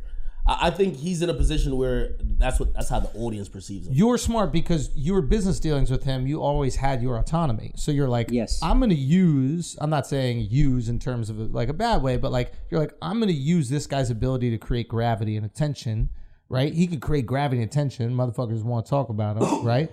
I'm going to use him. People were always going, initially, I don't know, I peep game from early, but initially they're like, oh, Joe's just going to capitalize on the fact that Ack got all these fans. He's going to get all these fans and blow up the podcast. But I'm like, nah, Ack is using Joe. Joe's going to say the wild shit. Ack's going to be right there next to him. The show blows up. Ack gets the people that Joe... Sure, you use each other, but nobody looked at it like you were using him. People were looking at it like, yo, Joe blew up off Ack blew all these people. I've never seen it before, so like I was a little bit. I peep game. It's like you basically like let the clown dance. You were like tap dance. You let him fucking tap dance. You sat there the whole time and you like have beef with the Migos. Have beef with all these other motherfuckers. You take on all this beef. I'ma chill. I'ma collect these views. I'm gonna talk about it on my reaction channels. I'm gonna do all that shit. Keep on fucking dancing. I think that's why you keep around, because you like that motherfucker to dance for you, bro. No, I'm gonna be honest. I think I'm be honest, bro. I'm gonna be honest. It's good content, man. Me and him were. That's what I'm saying. Yeah. That's what I'm saying. Whatever you think pimping too. You pimping too, bro. He making strong points. Pimping Joe. It's both ways though. It's both ways. But another thing. How's it both ways? What's he getting off of you? I think he can't. You don't have business dealings with him. Where to fuck you over? I think what people look at me for, right, is the younger demographic, especially with hip hop. You're the guy, right? You're the guy, and you're really smart, and your business is on point. Abundantly and clear. you found a dude that was willing to dance for you, and Hold you on, by the let way, that motherfucker by the way, dance, by the bro. way. By the way, Andrew, I'm gonna be honest. Pick up the pieces. Pick up the pieces. Pick up the pieces. Yo, after Joe left, and that's one of the reasons that I guess like there's so much, maybe like you call it assault or whatever the case is. When I left when he left Complex, Joe, right? Yeah. Joe he came to me. Even Charlamagne came and was like, yo, you should do the Revolt thing. And I'm like, okay, sounds good. Like, and you know, we have light conversations over text. Like, you know, me and Joe, we had a good amount of conversation. But I was like sitting here with my lawyer saying, all right, when is Revolt gonna come pull up to me and talk to me? Never happened. Because you're not Complex came you're to not me. dancing for nobody. Yo, Complex And you came know to the me. key word you said in that fucking sentence? With my lawyers. Lawyer is the key word. If you don't got a lawyer, it's not gonna go.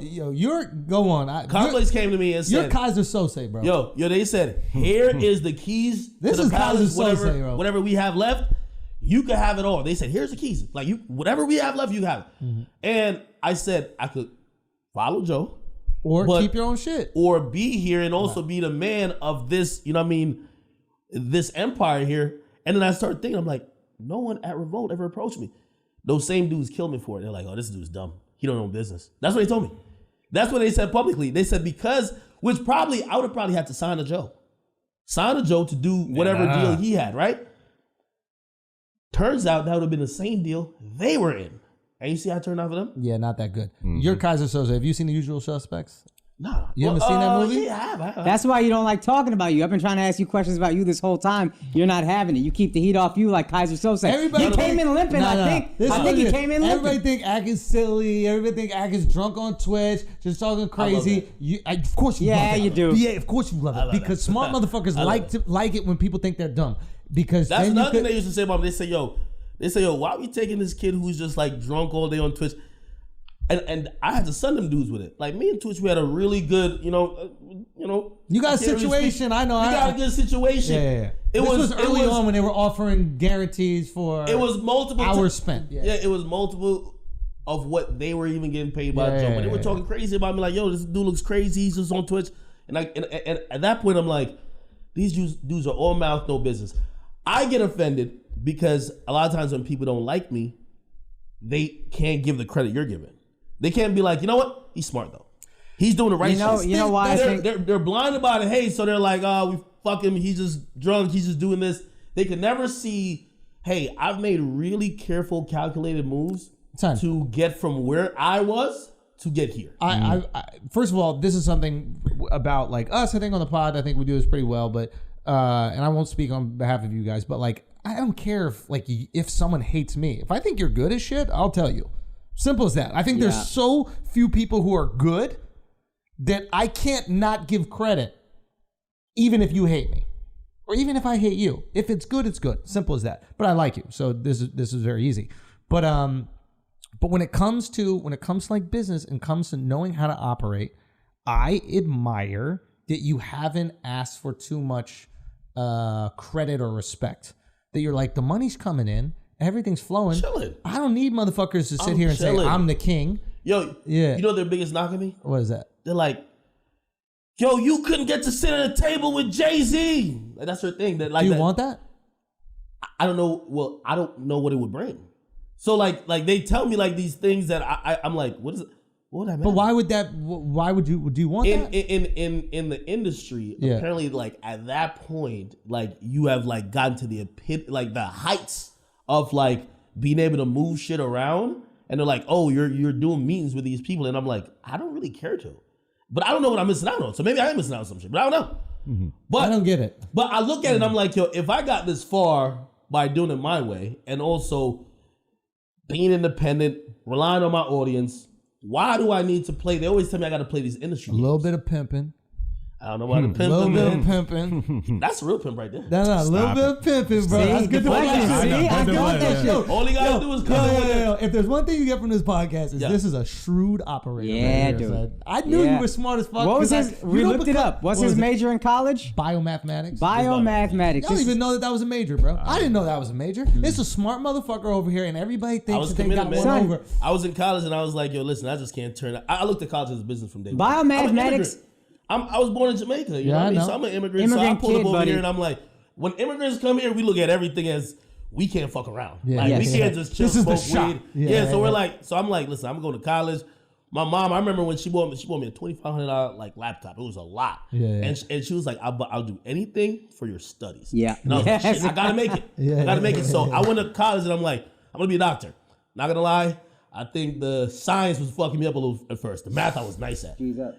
And then what happened is second or third year, like I was like with my like counselor and I was like trying to figure out, like I did so many math classes, so many science classes. I was like, I don't think I want to go to med school.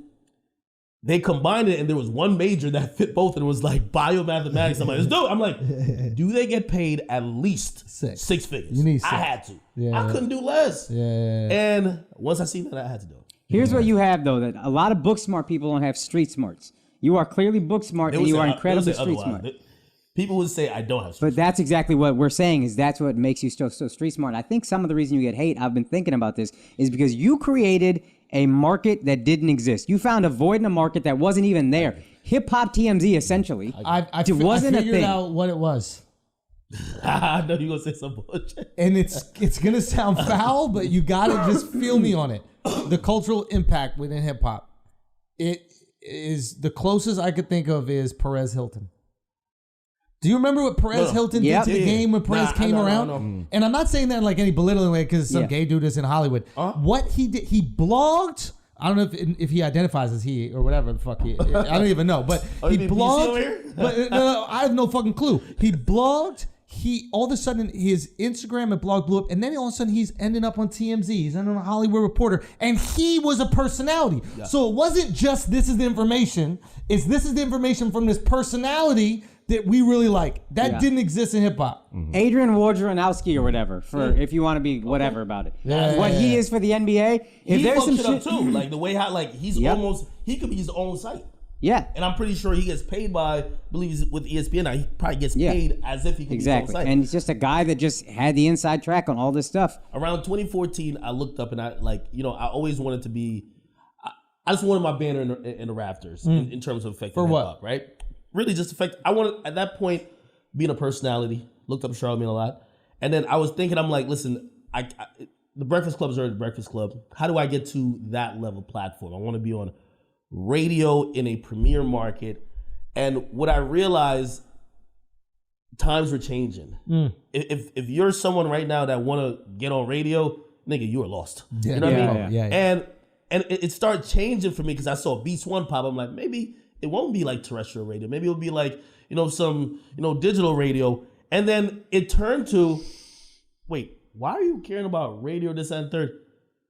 Build your own platform. Yeah, the people. So you know what I did? Yeah. I built my own shit, and I'm me on my own shit. Yeah. You get me? So it was me also realizing the times and adjusting it. But honestly, I looked up to Star, Charlamagne, Wendy. All of those people, I looked at them as like the super jocks. So let's talk about this then, because I'm curious what you think it takes to become a superstar in hip hop. Okay. And is being able to rap good even in the top 5 most important things? Yeah. It is. What does it rank? It can't be 1. You think so? To be a superstar. I'm not talking about be good. I'm talking about superstar. Tekashi was a superstar. Okay. All right. Now self-admitted, can't rap. Now I get what you mean. One of my favorite bars from him is when he was on the, what's her name? The Puerto Rican girl? Angie Martinez. Martinez. I was getting on the show. Would you have him on the show? Who? Yes, 100%. Yeah. I'm fascinated by him. You should show the goons on the show. Say what? The goons in the streets. The streets probably watch you. We're not from the streets, guys. What? This is we're not part of the streets. He's wearing a fucking painter on his shirt. Okay. Yeah, you have an ascot on. I have an ascot on. He was in the This is Hamptons. America's birthday still. Yeah, he's from the cul-de-sac. I am from I'm from the Manhattan streets. Okay, the avenues. We'll call them. I'm from the avenues. So, but he said my music is trash, but it's hot trash. Do you remember that Angie Martinez interview? It was fucking phenomenal. And I want to talk about him, but like he's a superstar. Self-admitted that I'm not the best rapper, but superstar. So, what makes superstar?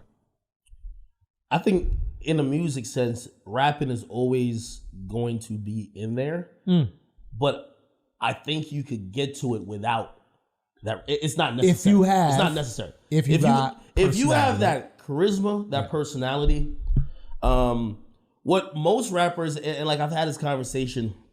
I was trying to sign this one guy because I was thinking, I'm like, I have the real cheat sheet to the whole game. Like anyone who I put on my page or I talk about, like everybody wants to go look at them. Like shit, I'll just start signing motherfuckers. I'll just I'll just pick up like one of the Stooges. You know what I mean? Like just pick them up from the bus stop and just make them lit, right? And I was gonna turn your guy into like the next Eminem, man. Like he was close, but this guy's stupid. And I was thinking, tell him how you say you let them use the studio if they clean it. Oh my God. Yo, I kid you not. I woke up my house one time and I see this dude. Yeah. He looks exactly like Ruri. Yeah. Cleaning my fucking pool. And I couldn't. I thought I was like, fuck. This is some real Godfather So shit. you got a white pool cleaner? Yes! You made it. Listen. This is some Forrest Gump shit. Yo, I'm just trying to tell you. I keep telling everybody, listen. Maybe that's what he was dropping off was a cleaning flyer and somebody else dropped off a thread. And then that's where you got confused. I'm going to be honest with you. And that's the thing. I keep telling people, man, this independent shit that I've done is treating me well. I didn't know other people weren't, reaping the fruits of their labor. Okay? But these days I'm realizing it and I'm sorry. Like I should have, owned your own shit, built your own shit, not relying on other people and relying on other corporations who could just terminate you when they want to. It's no problem. You should work with corporations, but make sure you got your own shit. Because you know what I got going on? I'm pretty decent. Okay, so back to building a superstar rapper. Okay, so a superstar right now, you could get around it. I think you can get around it. You can get around it, but you won't ever be in that conversation of being the best. And if you don't care for that, okay, if you don't care for that, if you just want success, like there are certain people, and again, I always liken these things to comedy because that's my expertise, right? I don't have fucking rap to save my life, but I look at them and I go, okay, how would I feel? There can't be a comedian that's a superstar that's not funny. That's not funny, right? But there can be comedians like Andrew Dice Clay is Tekashi, if you will, in terms of ascended to the highest heights of entertainment. But not necessarily the funniest joke writer in the world, but he was such a character. Did he have a shtick? Or he had a shtick. He had a little bit of a shtick. Larry the Cable Guy had a shtick. Larry the Cable Guy had a shtick, right? Like, so there's these guys that they reach the highest levels. They don't want to be thought of as like the greatest artistes. They're not the fucking Kendrick Lamars of the world, but they still could go to the highest level, right? Yeah. Change their lives, change their families' lives. And I look at the rap game in a similar way. Like, even like Jeff Ross, who's like a really good roaster, but like, I don't think Jeff will go, yeah, I'm as good as Dave Chappelle at stand-up. He'd be like, I'm great at roasting, and I've got a fun, cool personality that exists within that. In comedy, is stand-up the grading area of like funniness? Yeah. Or is it like skits? Is it No. Is it stand-up? Yeah. So people judge you. So if you are nice at stand-up, you're just automatically ascending to the top of the list. To put it in perspective, nobody thinks Key and Peele are funny. In the comedy let me add a caveat. Yeah. And like nobody would go, yo, who's your favorite comedian? And then say Key and Peele. Key and Peele are great at sketch. They're fucking brilliant. They're amazing. So funny. When you go, who's my favorite comedian? Like they don't even enter. Because if you can't go up there and do it alone, if you can't go up there with nothing, just you and the audience and do it alone, you're not in the conversation. Nobody thinks Key is funny or Peele is funny. They think Key and Peele are funny. The sketch show is great. And they think the guy who does the movies is brilliant. He's brilliant. He's brilliant. Not hilarious. Brilliant. I wonder what you guys think about that's Key. this. Yeah. Jordan Peele is brilliant, this guy. I wonder what you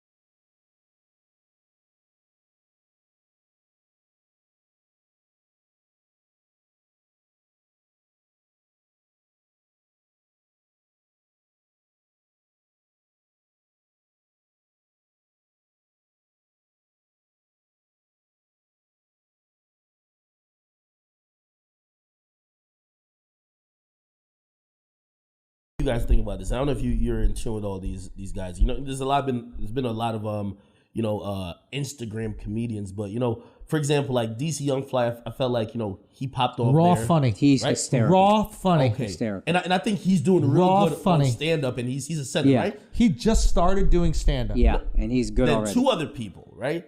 So I remember seeing, and you might laugh me out the gym, but like Fat Boy at first, and I was like, I think this is just a stick. It doesn't. Who's that? The I know him.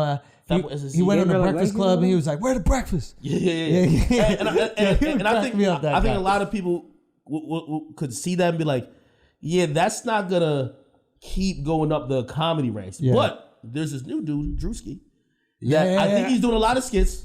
Yeah. But I'm looking at him. I'm like, is this only? Could he survive if this is all he does? Where it's kind of a shtick, but he's really good at skits. But I don't know if he could get on a stage with a mic with 1,500 motherfuckers in the audience and fucking have them just stringing them on and have them just break out in tears laughing. Nobody can unless you're an expert at this, especially if you're doing it for an hour. But let me ask you a question. Yeah. He could put in the time. Like, I'm sure. Does he need to get there? Because right now. No, he doesn't. It's a different game. It's like you said, like, I wouldn't say that comedy's antiquated because at the end of the day, it's like motherfuckers still want that person-to-person experience. The same thing with like, seeing a concert. They want to see that in real life, feel that energy, watching a basketball game live. Though? Without doing it, yes. Jordan Peele and Key, they became superstars. I don't know if they're superstars. There's a different thing with stand-up, bro. And I'm telling you, it's a different thing. And an Peele in the director world is going to be a titan, not a. Yeah, he's a genius. That guy's a genius. In a comedy sense, though, is he? Nah, he was funny, bro. I always thought he was the funny one out of them too. He's a genre bender in his films, though.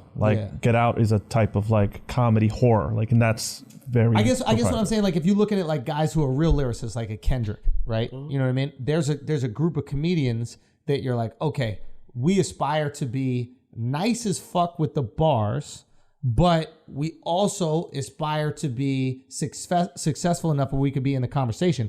The best rapper, like bar for bar, isn't even in the convo.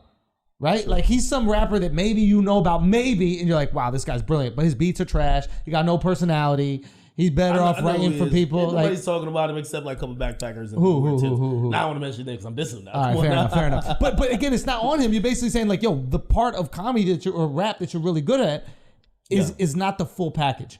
But like Kendrick is a full package guy. Like maybe some J. Cole people put full package. Like back in the day, I'm older, but like Biggie was a full package guy. It was personality.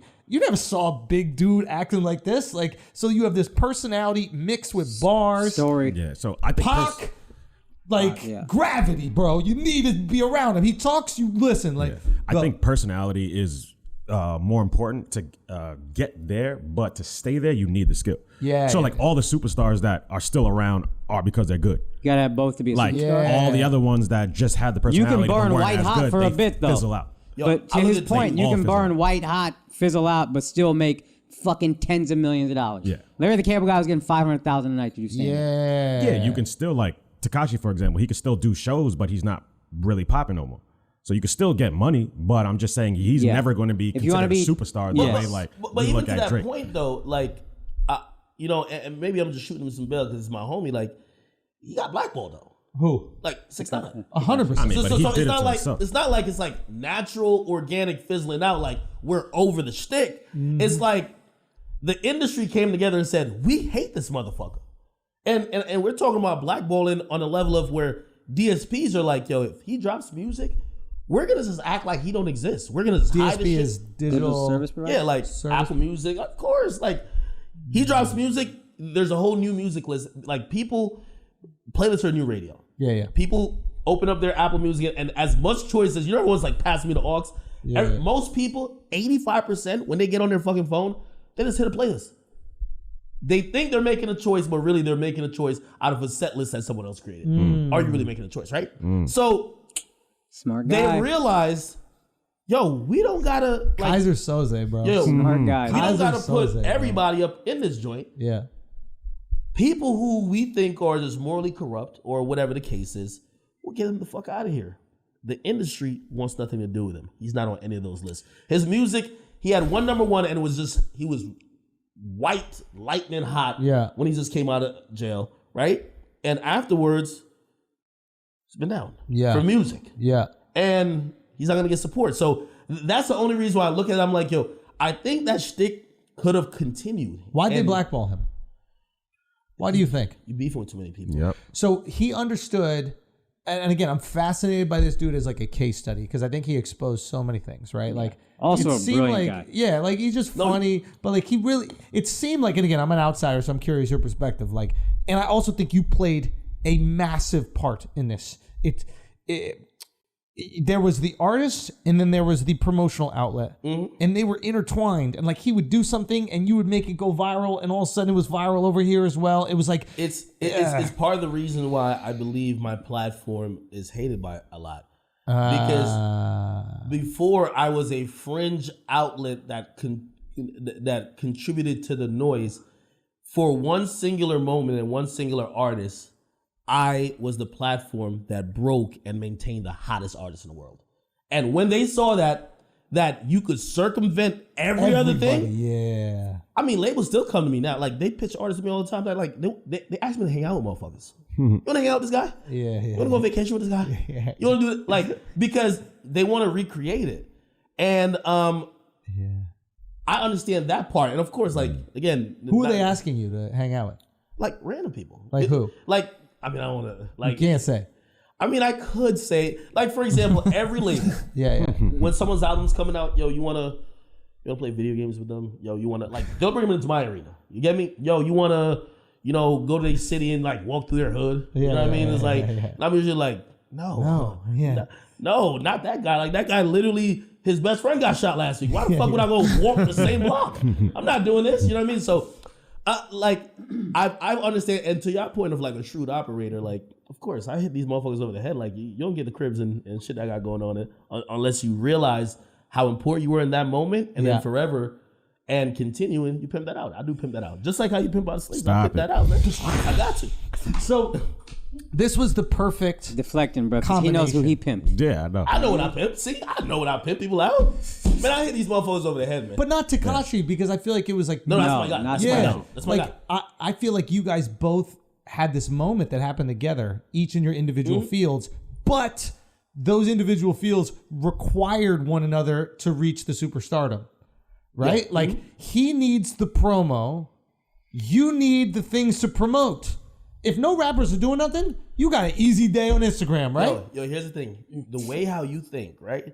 In terms of like, and you referred to like Joe as Trump. 6ix9ine is more like Trump. We did a whole piece about it. Yeah. We literally did. Remember that shit? We did a whole piece about it. I kid you not. I'm cool with his label. They spent zero in marketing. Like, he's the marketing. He was doing everything. Son. You know? Like, to the point where I know I could call his label right now and be like, yo, could you have a Lambo outside and probably a private jet and be like, oh, of course. They love me. Because it was such a mutually beneficial thing. I never even charged. I'm like, I'm good. Yeah. That is priceless. Every single day he was dominating the news cycle. I remember having a conversation with him. I said, listen, the normal rap for any type of rapper, right? Like in terms of how they move. 2 weeks before their album and the week of their album, they get all the attention. They do press runs, they're beefing, whatever the case is.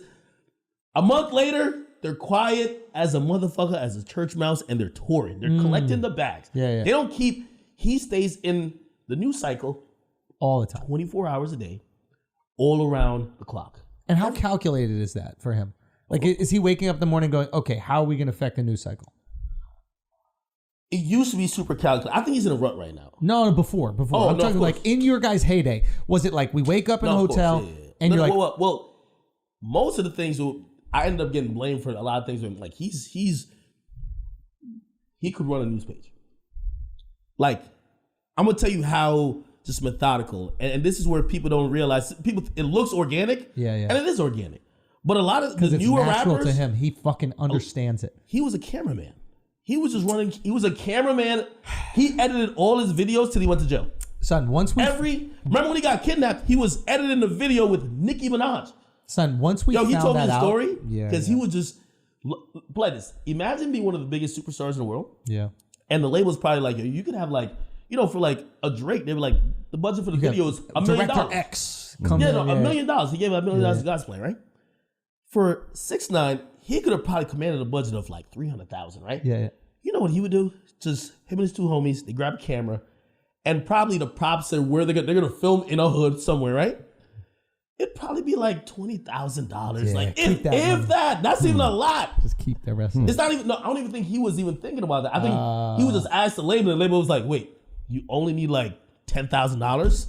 Okay, this is the cheapest thing we ever paid for." Yeah. I think Nicki comes to one of the joints, and I think she was like, "Yo, whoa, no."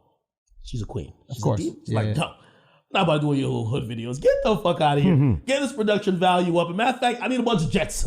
You know what I mean? Which is dope, you know? Yeah. But he's always had that approach of, it's almost like a YouTuber that did music. Yeah. He used to call me every day. And it would be almost like, yo, I'm posting at 3:00. Make sure you grab it from my page and post it. Yeah. Repost it, right? His thing with 3:00 is, that's analytics. When the kids are out. Yeah. That's the time throughout the day it's most active. Yeah. Well, the kids finish school. When people, most of these rappers who are promoting their shit, they put up a preview at 3 a.m. Yeah. They don't even care. 3 a.m., I'm in the studio, I'm drunk and high, fuck it. You guys can check it out. He was careful and meticulous enough to say, hey, how do I work all this Instagram, social media shit to my advantage? Well, think about it. Think about the time. Kids, let's say you post something at 12. The kids can still see it at 12. They can't share with their friends. They can't comment. They're trying to hide their phone in class. They're maybe running to the bathroom to do it. At 3, that's when you get the algorithm pumping. Everybody's out of school. They're passing all around. You want to be part of this thing that's going viral. You're creating your own content based on it as well. I mean, you have that freedom because you're probably not with your parents just yet studying. So there's that little gap. Once we found out he edited his own shit, because we're in the fucking trenches with creating content, right? Yeah. Like, so once we found out he edited his own shit, it flipped my whole perspective on him. And I was never someone who was anti him. I was super impressed by the way that he could like galvanize people's attention And there's a lowbrow way to galvanize, which is beef. Beef is lowbrow. Beef is like... You want to hear a crazy story? All right, go. But I want to create a caveat before I criticize. Okay. Just like, beef is lowbrow in the same way that like mafia movies are lowbrow. Like it's easy to get me interested in mafia. It's easy to get me interested in selling drugs. You know what I mean? You make a movie about fucking potatoes and you make it really good. That's impressive. Yeah. You know what I mean? That being said, it's what you do around that. And that motherfucker knows content, and most importantly, he knows how people react to content. All right, goes crazy story. So this is in the midst of the beef. Everybody wants to kill him. 1 week he's beefing with YG. The next minute he's beefing with somebody else in New York, Casanova. He's going crazy. By the way, so surreal and crazy to me. He's living in Brooklyn, like just on the same street. It's crazy. It was so. Anyway, we didn't try to move him out. You weren't like. I told him, I said, bro, you got to come to Jersey. I want to show you higher living. Like you're getting way too much money, but for whatever reason, that was just. And I don't know. For people who grew up in a certain environment, maybe that just still feels at home. You don't want to like, and also you might not even think that's struggling. You know what I mean? Like now he's used to much higher living, but like before it was just like I'm comfortable like here. Like even when he got kidnapped, he was across the street from a park. It was like they were playing basketball all day. Like how the fuck do you go in and out of an apartment building? And it wasn't like a high rise. It's just like it's like a 2-family apartment. Anyway. I kicked it with him one day, and like we went to like the mall or something like that, and he's surrounded by all these gang dudes and third. And I always respected him because while those elements were around, he knew like that's not me, and he always made sure it was like, all right, cool, y'all chill over there. I'm gonna just go kick it with Act. That's how we build a real relationship, and we're kicking it, whatever. And even then, like they're following us to the thing. They got all type of cars. He's like, nah, I'm riding with Act, and we're driving. Like I have my car at this time. Some it was a coupe, right? He brings his backpack, whatever the case is. We go to the place, and I remember we got separated, or like he had to go with them somewhere, and I dip. He calls me later and said, yo, Ack, I have a video dropping tomorrow. I need to edit it. I left my backpack in their fucking car. And I'm gonna be honest with you, the whole time I'm sweating bullets. I'm gonna tell you why. Everybody wants to kill him. I'm thinking he probably have all type of legal guns. I don't know what he got in his backpack. But I'm like, yo, I always thought, I'm like, yo, what type of kid is this? Because he presents to me a certain front and we're cool. And he's always is very organic in it. He seems sincere. But sometimes when I see him beefing, I'm like, this guy look like he either got a death wish or he knows something that I don't know, right? And I'm looking at the bag and I'm like, should I open this motherfucker and check this out? Because I'm like, it's no way he's talking so crazy. And in this bag, he don't got at least 5 guns. He got to. And I'm like, this is early on in a relationship. Yeah, this is early on. This is early on. But I'm like, yo, but everybody wants to kill him. So I'm like, all right, should I? I'm like, yo, I feel like I'm kind of invading his privacy type of shit like that. And I'm like, yeah, I'm going to come bring the bag early in the morning to wherever you live at. And I go to the car and I see the bag and I'm like, nah, bro, you should just stay out of whatever you got going on. Just drive it. And another mind says, Ag, you ain't kind of cool. You need to know. Fucking open the bag. I open the bag. And when I look at it, it's a fucking hard drive, a computer, and like a couple sticks of gum. That's it. I swore there were gonna be guns in it. Because I'm like, there's no way you have everybody wanting to kill you and you don't have, like, he was like super carefree. Like, all right, cool. And I'm like, you have to have a bunch of guns in there. And I'm thinking like these guns, I'm like, I might get pulled over. These guns might have bodies on them. Like, this is the Treyway guns. Oh my God, I'm freaking out. And I open it, I'm like, oh, it's a fucking Apple laptop. Free 6ix9ine, bro. He's out. No, I'm saying free him from the DSPs and like let him have his shit back. Okay, so what did he know? Wait, what were you gonna say? I just don't think it was a full blackball because I think the fans also lost faith in him. Similar what happened kind of with Joe. It's like but I'm saying, but he put a message out as like, I'm gangster, and like to an extent, I believed it because like he was talking that shit. He had dudes that were about it. And maybe he wasn't doing it, but if you roll with dudes that are doing it, like you kind of accomplish. But the moment he gets in trouble, he sells them out. So now it's like the thing that I liked you for, I no longer believe it. And so it's like, I can't hear the music to say. There came the biggest question because I used to talk to him in jail. And I said, yo, you're going to get out and the streets ain't going to fuck with you. And I remember him saying, listen, I had my reasons. If they can't accept it, it's going to be whatever. Yeah. But I have a completely different audience that don't give a fuck about that type of shit. And it's true. Like, I went to a show, they don't, you would think, they were looking at him like he was Jesus. Like, they didn't care who he told on. You know what I mean? They were like, oh my God, like they look at the pretty colors, they love it. And that's where I was saying, I don't think, you might look at it because the quote unquote streets turn their back on him. Like, maybe you won't listen to him making that type of music and be like, oh yeah, we believe it. But there's a whole different audience that loves it. Like, keep in mind, he dropped an album while being blackballed and still sold 50-something thousand. They blackballed Tory, and respectfully, I love Tory. Tory's not selling records. They're black. When they hit you with that blackball and they take off those playlists, it's hard. Like, to give you the equivalency, if the industry had supported that album that sold 50-something thousand, he would have sold at least 220. But I mean, there was rumors he was using bots. Break that down. That's almost superstar numbers.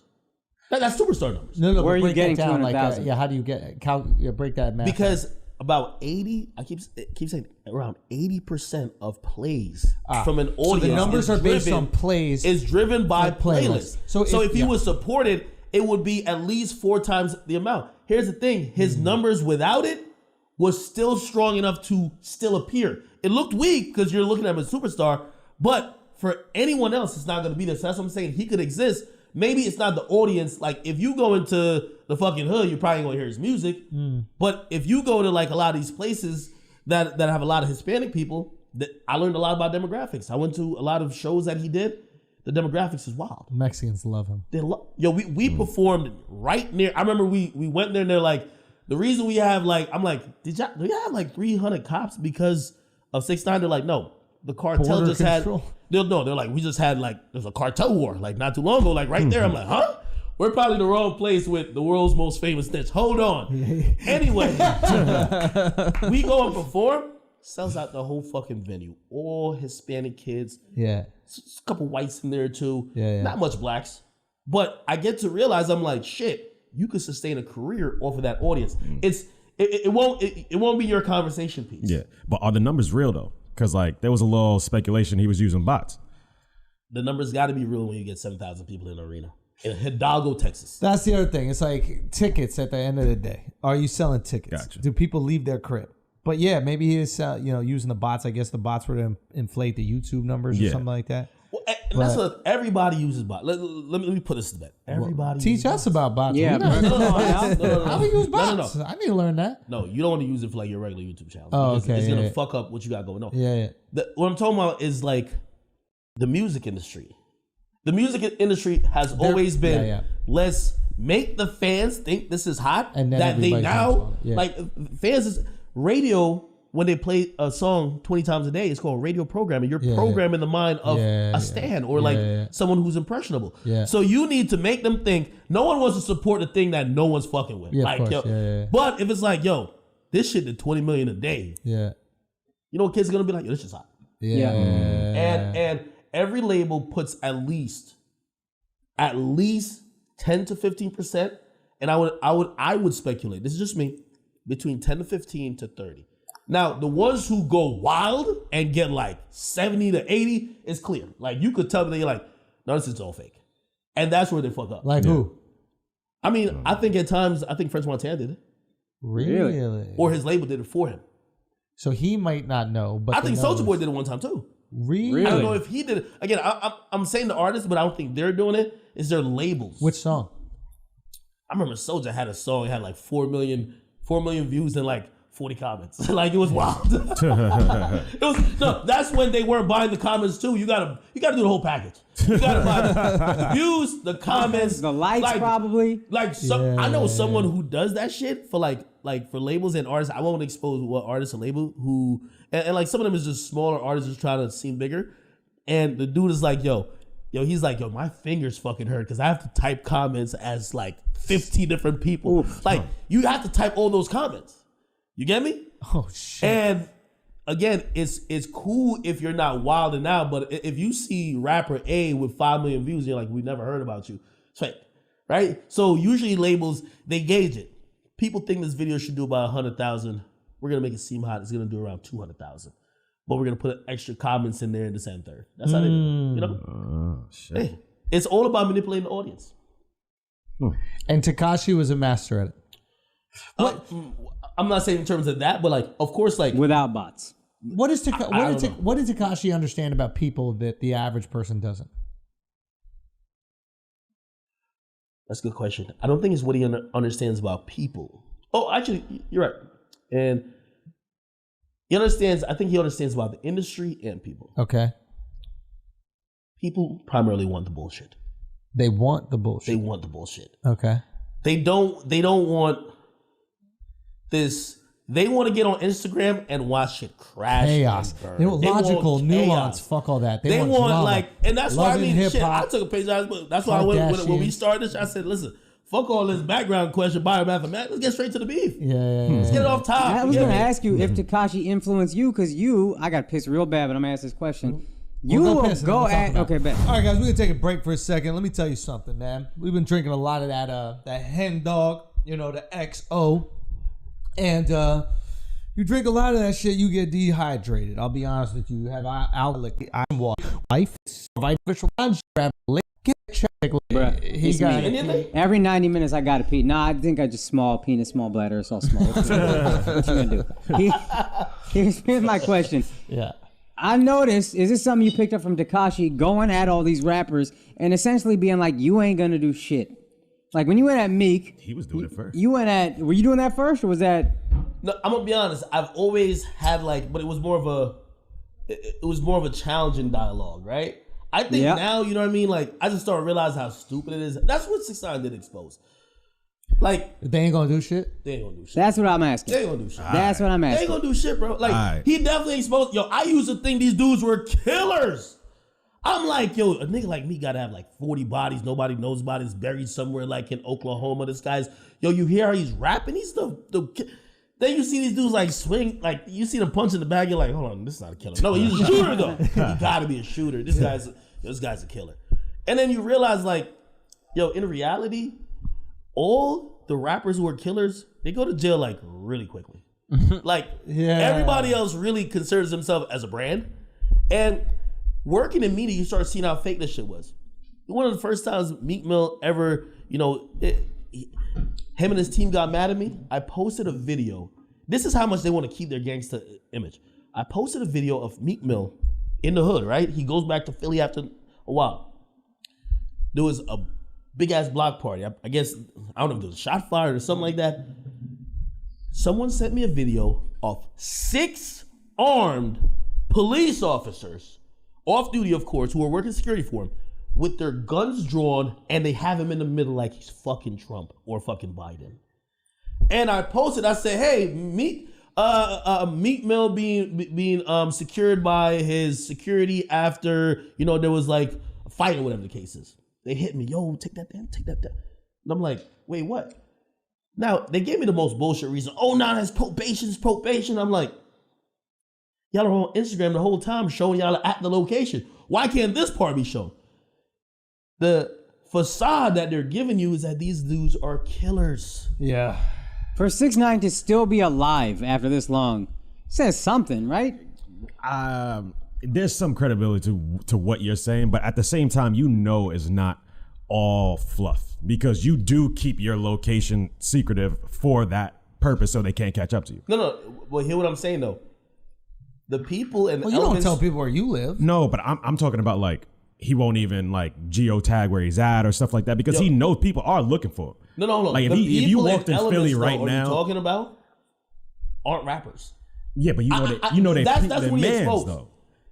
He didn't like, even when I know people are saying he exposed Chicago.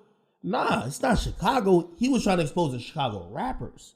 He was trying to expose particular rappers. And what people don't want to admit in rap is that these dudes are multi-million-dollar brands. Yeah. And they rap like they're murderers. And they act like they would throw it away for nothing. Yeah. They won't. That's a part of the brand. And it's like, hey, listen, whether, and to be honest, you get to a certain level, like Meek Mill could roll around with 30 people. Like, yeah, if I have no security and I run into Meek Mill with his 30 paid goons, it might be a problem. Yeah. But am I really like thinking Meek is a killer? He's not.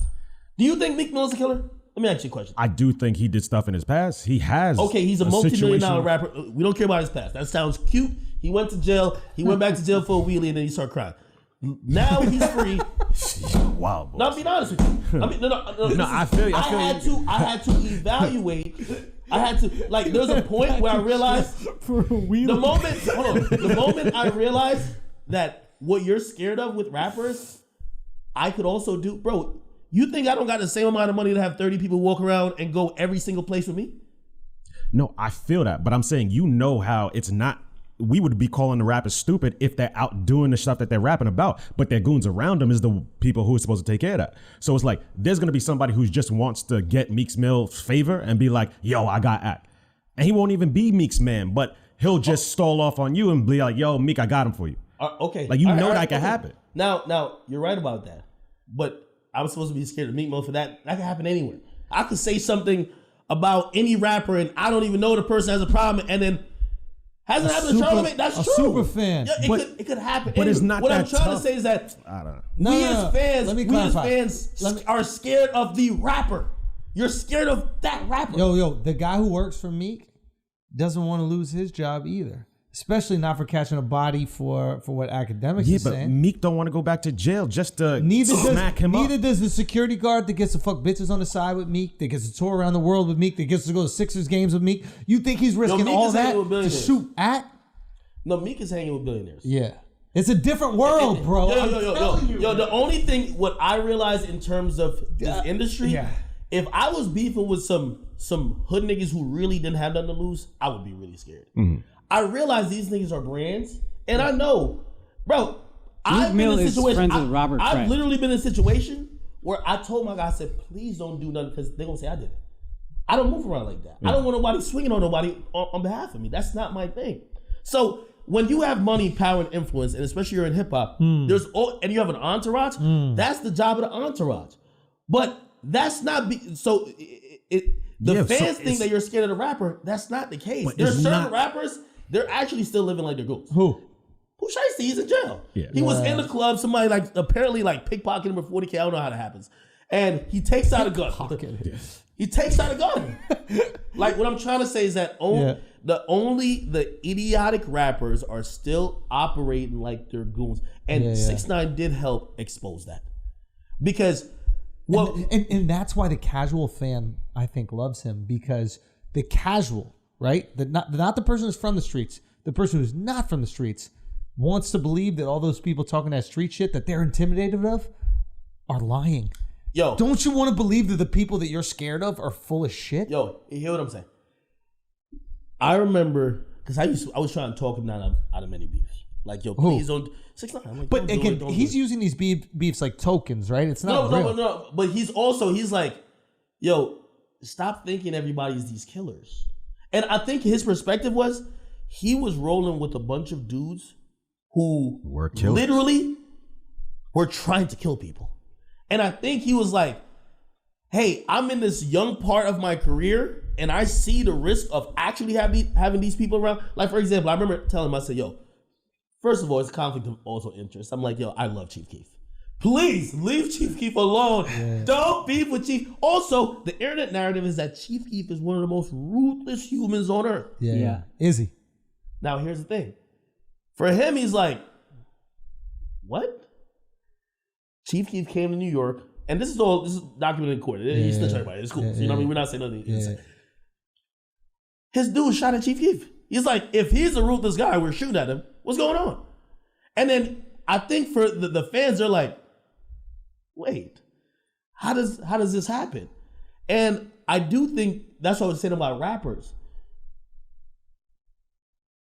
Certain rappers are like that, but most rappers, they're brands, bro. And I know, listen to a gangster rapper rap gangster music, we want to be so married to the lifestyle that you think they're doing it. You forget that they're managing a multi-million-dollar brand that only a few and only the stupid ones would jeopardize. Mm-hmm.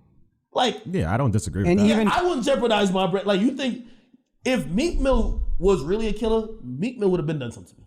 I'm telling you.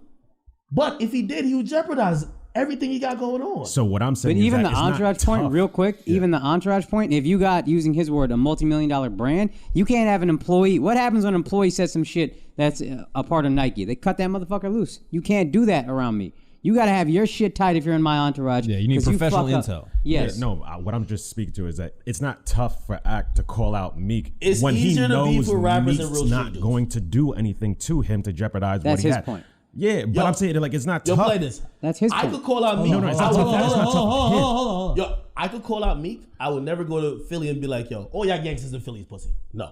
Yeah. Never. Yeah. Ever.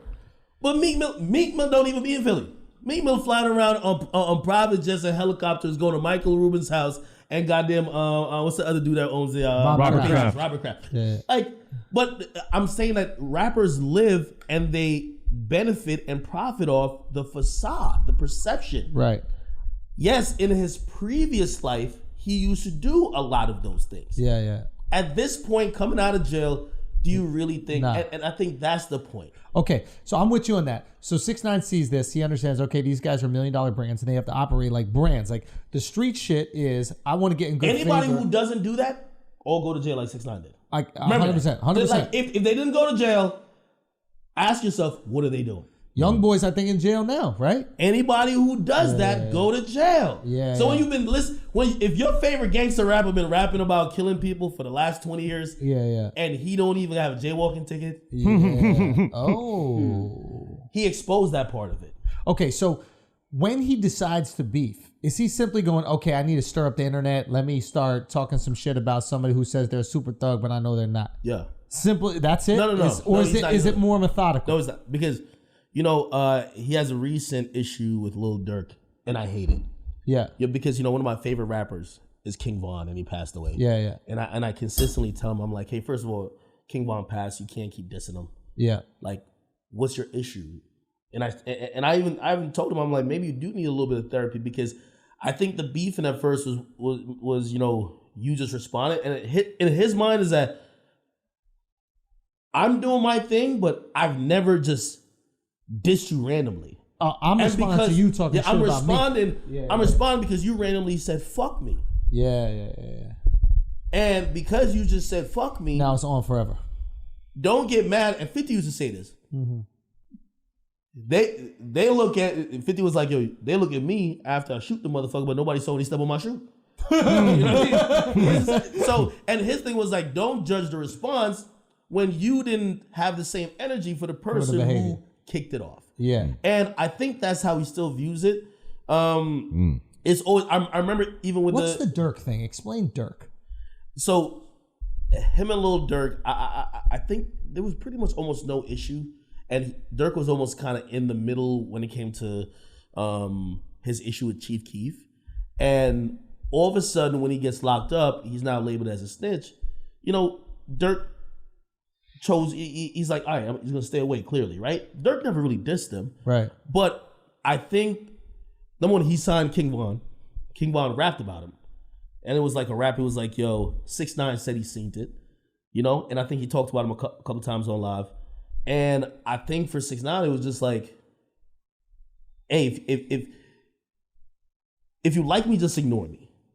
But if you comment on me and it's negative, I'm going to have we're to say going at something. it. Yeah. Right. And he went at both of them, and I think what happened, truthfully, I think Durk took that energy and he blew up. Durk's one of the biggest artists in the game right now. Yeah. And I told him that. I said, yo, he harnessed your energy. He didn't respond to you. Yeah. And at the moment when you were getting blackballed, At your he got weakest everybody moment. to support him because it was the antithesis of you. Yeah. It's kind of like what happened with Rory and Maul and Joe. Yeah, no, 100%. Yeah, so That's one of the reasons why this is going to be the last time I mention it. Yeah. Unless I'm, checking the accountant with my man Alex over there. You hear me? We got to check the accountant. Stop it. You gotta check the accounting over there, man.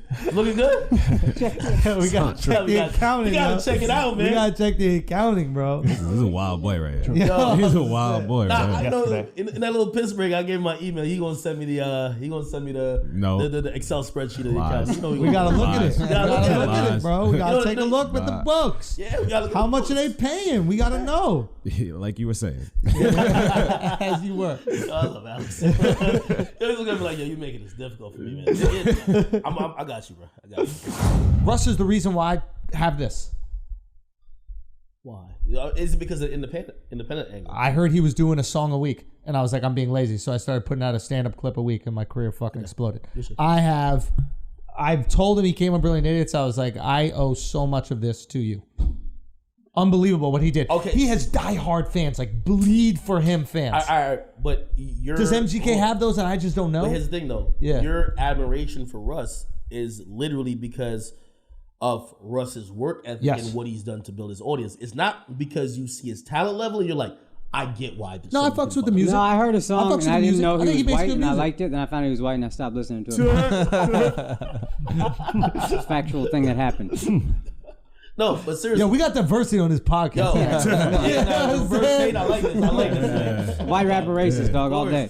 No. Yo, I think it's one of those things where I went to a Russ show, and I'm kind of likening him to Russ because I remember not understanding Russ. And I'm like, I understand the independent working to build something aspect. Because, I've done that.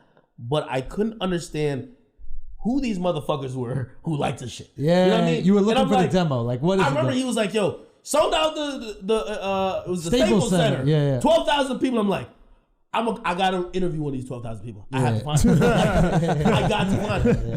And it wasn't that like his music was bad, but I'm like respectfully, like I went to an Uzi concert. It was like 3,000. How is this motherfucker who in the culture we would say Uzi's like miles beyond doing way more tickets? Let me go see what that demographic is. And I learned about demographic. And I remember someone said something to me. It was like, hey, number one, he benefited from staying on the road early in terms of Russ. Stayed on the road early. He was always, he doesn't do what rappers do, which is I'm in the club every night. I'm getting 20,000 and I'm just like with the DJ while y'all playing my songs. Yeah, he performs it. He was like, not doing your club.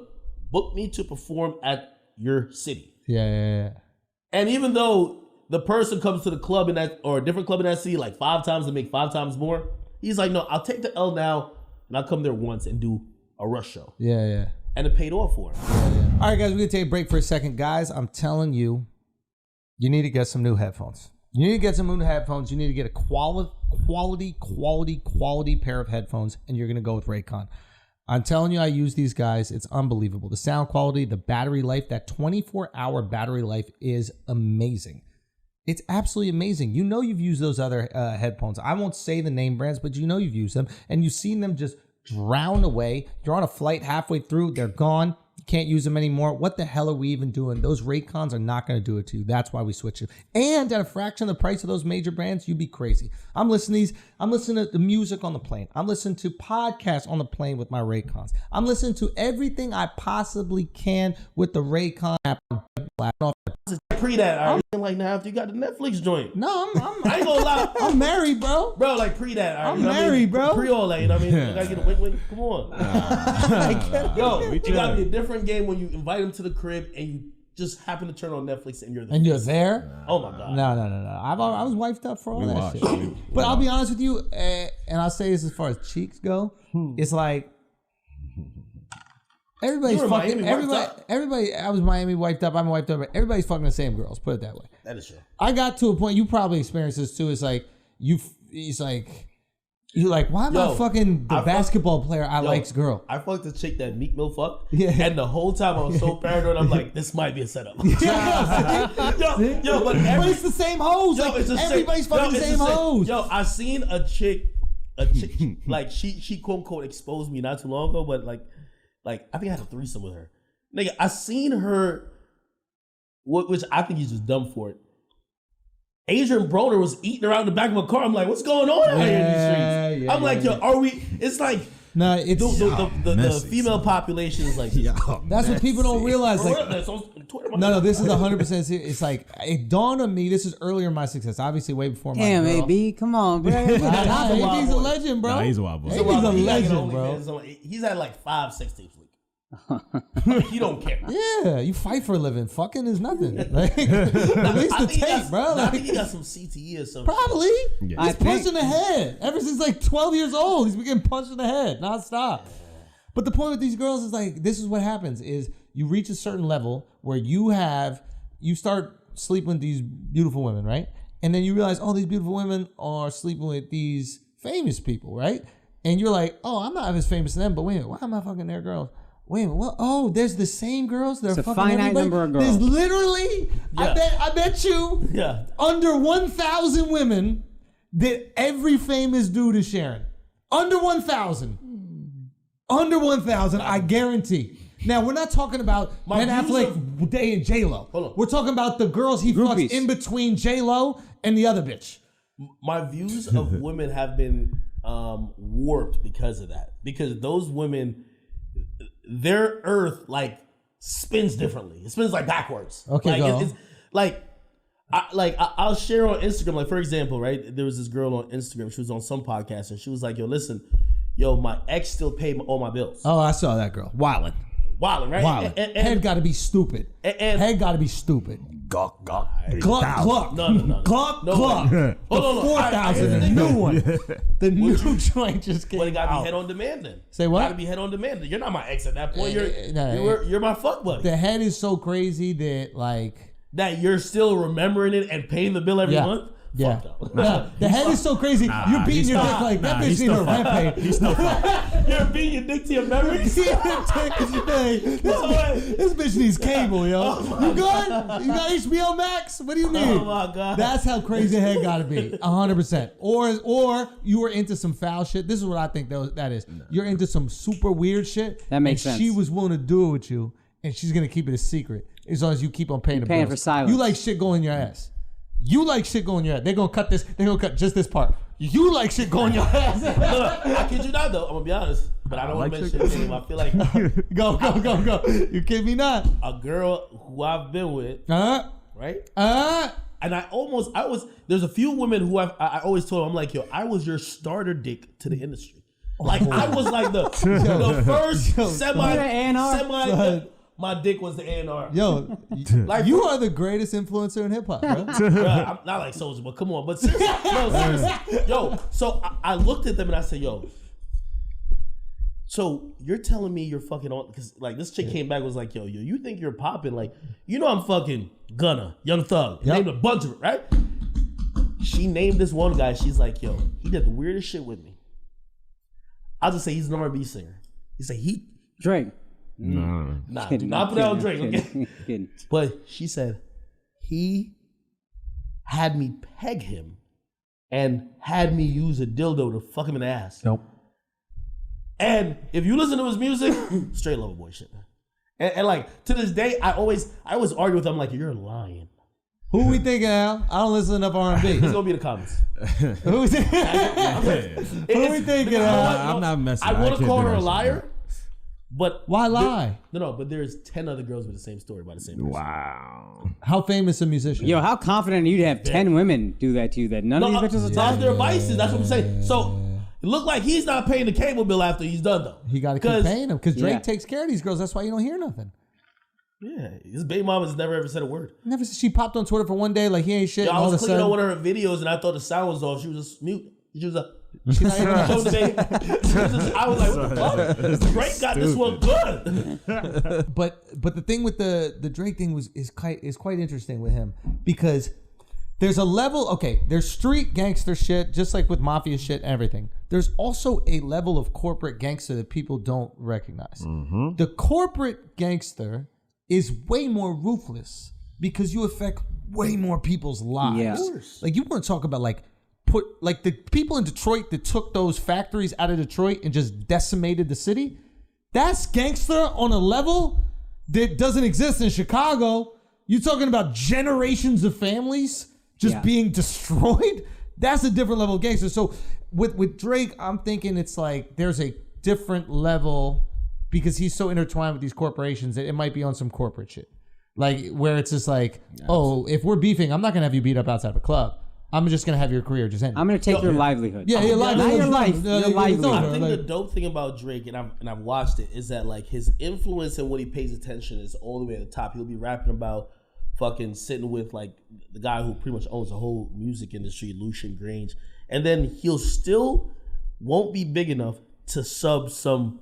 I'm gonna just say he's unknown because he probably has like 15,000 followers in the city. He'll sub him on a song, and everybody won't even get it. But for that one guy and that whole city, they're like, "Yo, Drake just killed you." Yeah. Like Drake just like there's this guy in Toronto, and like his whole thing is like, "Yo, you can't face me." Like they talk a little weird there, and Drake said it on like I think the Lemon Pepper freestyle. And he was just like, yo, face who? Like, yo, I can face. And he just violated him. Nobody knows, but that guy knows. I'm like, how is Drake still tapping into shit like that? Like, you're supposed to be this guy who's moving like companies with your words and shit like that. But he still cares about that. Well, this is what I think is so impressive with him and why he's able to like maintain his status for so long is that he basically births the next generation of artists and intertwines himself to those artists. And now they're forever indebted to him because he's given them their first number one. So it's like, it almost behooves him to pay super close attention to who the next generation is or the next type of music coming out. Like he was popping on the London shit for a minute. Obviously Migos, everybody's like, oh, I want to do something with you. And he'll use his influence not only to help himself, but to help other people. But by helping them, now those people are like, yo, Drake's the man. Like he made me a millionaire. Drake made me a millionaire. How could I not love him? I've always said Drake is the best A&R in the game. Son, Motherfucker, like everybody early. Migos early. Lil Baby early. Lil Durk He's at an interesting point. I text Mark this the other day. I go, maybe it's a couple weeks ago. I go, how do I do an album with another comic? Like I could bring comics on my podcast. I could, and we put different comics on the podcast and really kind of. I think Drake be rocking these motherfuckers to sleep. I think he saw Future's wave and Future was at a Future Hive, and he was like, "Hold up, I'm beefing with Meek. I just dropped like a project that's good. Yo, Future, let's tag team. Let's do an album. Let's go on tour." And then he's like, I think he's always looked at it like, "Yo, I'm gonna ride your wave, and I know your wave won't be as long as mine." So instead of being, and I think that's a selfless thing though. Because when usually when people see competition, they're like, fuck you. People create the fuck you. It would be like, yo, Andrew, there's a new dude. He's funnier than you, bro. Yes. Yo, he's the new guy. He's the new you. Yeah. And you know what that usually says? Like, fuck that motherfucker. Yeah. Like, what are you talking? Yeah, I like him. Like Nicki couldn't do that. Nicki couldn't check her shit when she should have ridden a wave. So she should have put her hand around Cardi and say, "You're my girl, I love you." She should have put her hand around Iggy Azalea. She should have put her hand around Meg, because they weren't gonna last. Like, I love I don't know why they think I hate Meg. I really like her. So yeah. Your favorite industry plant? I do think you look right at Tori like, you need more bullets. Yeah, I think Tori did it, man. Yes. I want to talk about Tori in a second, but just to finish the Drake thing, the idea that is like, how could I help a young comic? Like I could bring a comic on my podcast, and we've had comics on our podcast, and they've been able to like blow up and like build like followings. Tour type thing. It'd be bring them on tour, but it's more just like doing with a rapper. You could do a song with a motherfucker. Yeah, if you go on tour with a comic, you're still on stage separately. You can't really ride that wave with the collaboration. He opens for your audience. Like a song is together. You hear Drake and Lil Baby on a song, like Drake's already on Lil Baby. He's like, oh, Lil Baby's having a wave. Let me hop on. Yo, is it like I see Kevin Hart, like he'll put a lot of new, like didn't he do it with it's a female comic. I don't think she's that funny, but what's her name again? Tiffany Haddish? Yeah. Like he'll put her in a movie. She's great. So in movies that works like that, but like with stand-up specifically, stand-up is such a unique individual art. You're by yourself. But I'm also like, yo, I want to do more for people. One, I want to like showcase people who I really believe in. I think they're really funny. But how could I do it in a way where the audience really enjoys it?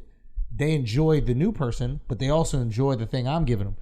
You know what I'm saying? I don't think you could do it. I think Drake goes, we're going to do an album together. Now all the Drake fans go, well, I'm going to listen for Drake. And then they hear this other person. Comedy is like, almost like it's almost like golf, though, man. Son, it is so individual. It's hard. Yo, it's so much like golf. It's like, yo, you can't really... Like, Tiger Woods could have never put his hand around Rory McIlroy or whatever the guy... You don't want to say any Rory's name right. You hate all Rorys, bro. That's Rory. The one you talking about is Rory. This one's called Rory. I don't watch golf. Like, come on, man. You do the version of Drake that you are able to do already. It's like when you go to a city, you look for somebody that you think is funny to open for you. You're exposing them to your fans. I know how to do it. That's the best you can do for stand-up comedy. You can't do anything else. I think, and this is, I don't know how... I think Rogan does it. Yo, Rogan did it with me. He does it through the pod, right? I think Rogan sees... He's the kingmaker, bro. He's the kingmaker. And when a lot of people who weren't in tune with you before him, when they think about your rise to wherever you go, they look at it as, yo, Rogan put us on. 100%. And I think that makes him even more dope. Like, the thing with Drake used him putting on... He didn't put on a lot of artists, but it made it seem like it in the mainstream sense. So now he's the biggest A&R, right? Rogan seems like the A&R of comics. Yo, you go in there and he gives you that cosign. Son, it's not only comics. It's like comics, scientists, intellectuals, workout dudes, diet. Like, he's the A&R of life for a swath of the population, you know? So his influence is immense. But I'm thinking there's got to be another way. Like, there's got to be another way. Like me and Akash, me and Mark, like, we can do a joke together or something like that where, like, you get to experience that person's humor, but you also get to experience my humor. Like, I remember I had this one kid come on stage once. He was just in the crowd, and his friends DM'd me before, and they were like, yo, or he DM'd me. He was like, yo, my friends said they would give me $100 each if you would bring me on stage to do a show. We're in this theater in Edmonton. And I was like, fuck it, all right. Like, I didn't tell him, but I was like, yo, if you're here, come on stage. He came on stage, and he did a joke, and it was funny, and it was a cool moment, millions of views, whatever. But, like, I'm looking at that moment, I was like, how do I do that for comics I really like? Like, how do I promote someone that whose comedy I think is dope and, like, kind of build them up to what I have in the same way that Drake has done? Because let's say Drake is doing it completely selflessly. Let's say he's not doing it because he wants to ride a wave. Let's say he's literally just like, yo, these people are dope, and they deserve some love. Like, if it's coming from that place, shit, I would do that. Do you feel like there's a necessity to almost, you know, I always said that even like with my audience, I'm like, yo, listen, I don't really have much industry friends. And I hope someone from my audience, and a few of them have started to pop up doing whatever. I'm like, my only ask is that you just pass it along. Yeah. In terms of, I gave you the shout out and I gave you the opportunity. Don't take the baton and run it wherever you're getting to along the way. If you see someone else dope, pass it on too. Yeah. You know, it kind of creates like a tree in terms of influence. And that's like, what I always say. Like, anytime people will, you know, say thank you or whatever, like, for the opportunity, it's just like, yo, you're gonna get somebody that's in the same position you were in. Give them the opportunity. Don't hoard that shit. Don't keep it all yourself, because a lot of motherfuckers want to keep it for themselves. Selfish. Yeah, no, you're right. Right. Yeah. I don't know. There's a proper way in comic though. I haven't figured it out. He figured it out with music, bro. For Drake to be on top of the music industry, he had to do that. Is he the greatest rapper ever? Yeah. Yes. Yeah. Instantly. Yeah. And the reason why I'm saying is that we're not talking about just when people hear that, they instantly just think about bar for bar. Like, you know what I mean? It's like when you think about, I think overall, Floyd might be the best ever. But if you actually think about boxing, probably ain't. You know what I mean? Probably who? He probably isn't. No, like, Floyd is the greatest ever. I mean, I think that's arguable. You know what I mean? Some people would still, like, what are you going off? Are you just going off technical skill? Or are you going off the fact that he's undefeated? Or are you going off... technical skill. You're going off, that's his point. His point is you got to be on technical skill. But here's the thing with Floyd with me is like, I not only think Floyd is the best boxer ever, I think Floyd is the best person at any task ever. I think Floyd is better at boxing than Jeff Bezos is at business. I think Floyd is better at boxing than Elon Musk is at building spaceships. I think Floyd is better at boxing than Da Vinci was at inventing shit. Like, when you say boxing, I think he's the best at boxing, as in seeing the whole game and playing it right. I think the conversation, if Floyd took certain fights and may have lost, and his record wasn't 50-0, but 43-7. very different. We don't even talk about it. But nobody's meeting him. But here's the thing, though. There was a strategy. His approach to the game was also like up there with his skills in the ring. You get me? And I think with Drake, when I say he's the best rapper ever, I'm not only talking about like just rapping. I think he's seen the game and done all the necessary things to capitalize and be at the top. Okay. There's really only one other person you can compare it to, right? Is Drake or Jay, right? Mm-hmm. What is the fruit that has come from Jay's tree? What is the fruit that has come from Drake's tree? But is that? Are you counting that though? I'm just curious of it because the one knock on Jay. I count that legacy, but I don't count that in you being a rapper. No. I don't think in terms of skill. I'm just okay. Let's stay on just who's the best ever. So no. I think you're talking about like in terms of what Jay has done he's left with the game. I agree, but I don't count that in being the best ever. Yeah. I think that's fair. I think that's fair. I only count that in your run, and whether your run was assisted by, hey, in years you were weak, you put your hand around the hot guy, or years like you were weak and you switched genres or whatever the fuck you did. Drake made sure he had a ironclad hold on the game consistently for 10 plus years, and Jay was always one of the top 5. Yeah. Some years he was 1, some years he was 2, some years he was 3. But I think what he gave to the game in terms of people, influence, his impact, people cloud their thoughts and thinking about it to say he's the best. But that's just his legacy. You look at it as a knock when I say that like Drake did this with these other artists. I don't look at it as a knock. I think that what he did is unbelievable. Like those other artists got way more out of it than Drake did. Like he gave them tons of exposure. You're talking about a world superstar going on a song with a guy who's hot in a small portion of the population. Like maybe within that population, it's like the Uzi shit. Like you were saying, like Uzi's selling 3,000 tickets. He's not selling out arenas, but the whole world is like can't stop talking about Uzi. You let me know if I'm describing this or not. Okay. I'm describing it as, for example, it's like teaming up in the NBA. Yes. Like people want to see LeBron not have no one on his team and just always be the Cleveland best. champions. The moment he says, AD, come over here, oh, fuck, you know what I mean? Yeah. But that is smart. Yeah. But I think what we're looking at with Drake is that we give him props for like helping other artists, but we're like, that artist could have competed with you at some point. You get me? Yeah, and that's what I'm saying, rock him to sleep. Because there's a point that in 2015, if you go back when Future was so hot, if you could have forecasted, you'd be like, yo, maybe Future could, if he keeps this up and keeps ascending, maybe he could topple Drake. No. But I don't think I did. Well, but Drake pretty much overshadowed his wave. Travis. I think Baby to a certain extent. People are Charlamagne said that about Baby. Like he believes Baby's a guy. I don't believe Baby's a guy yet. Nah.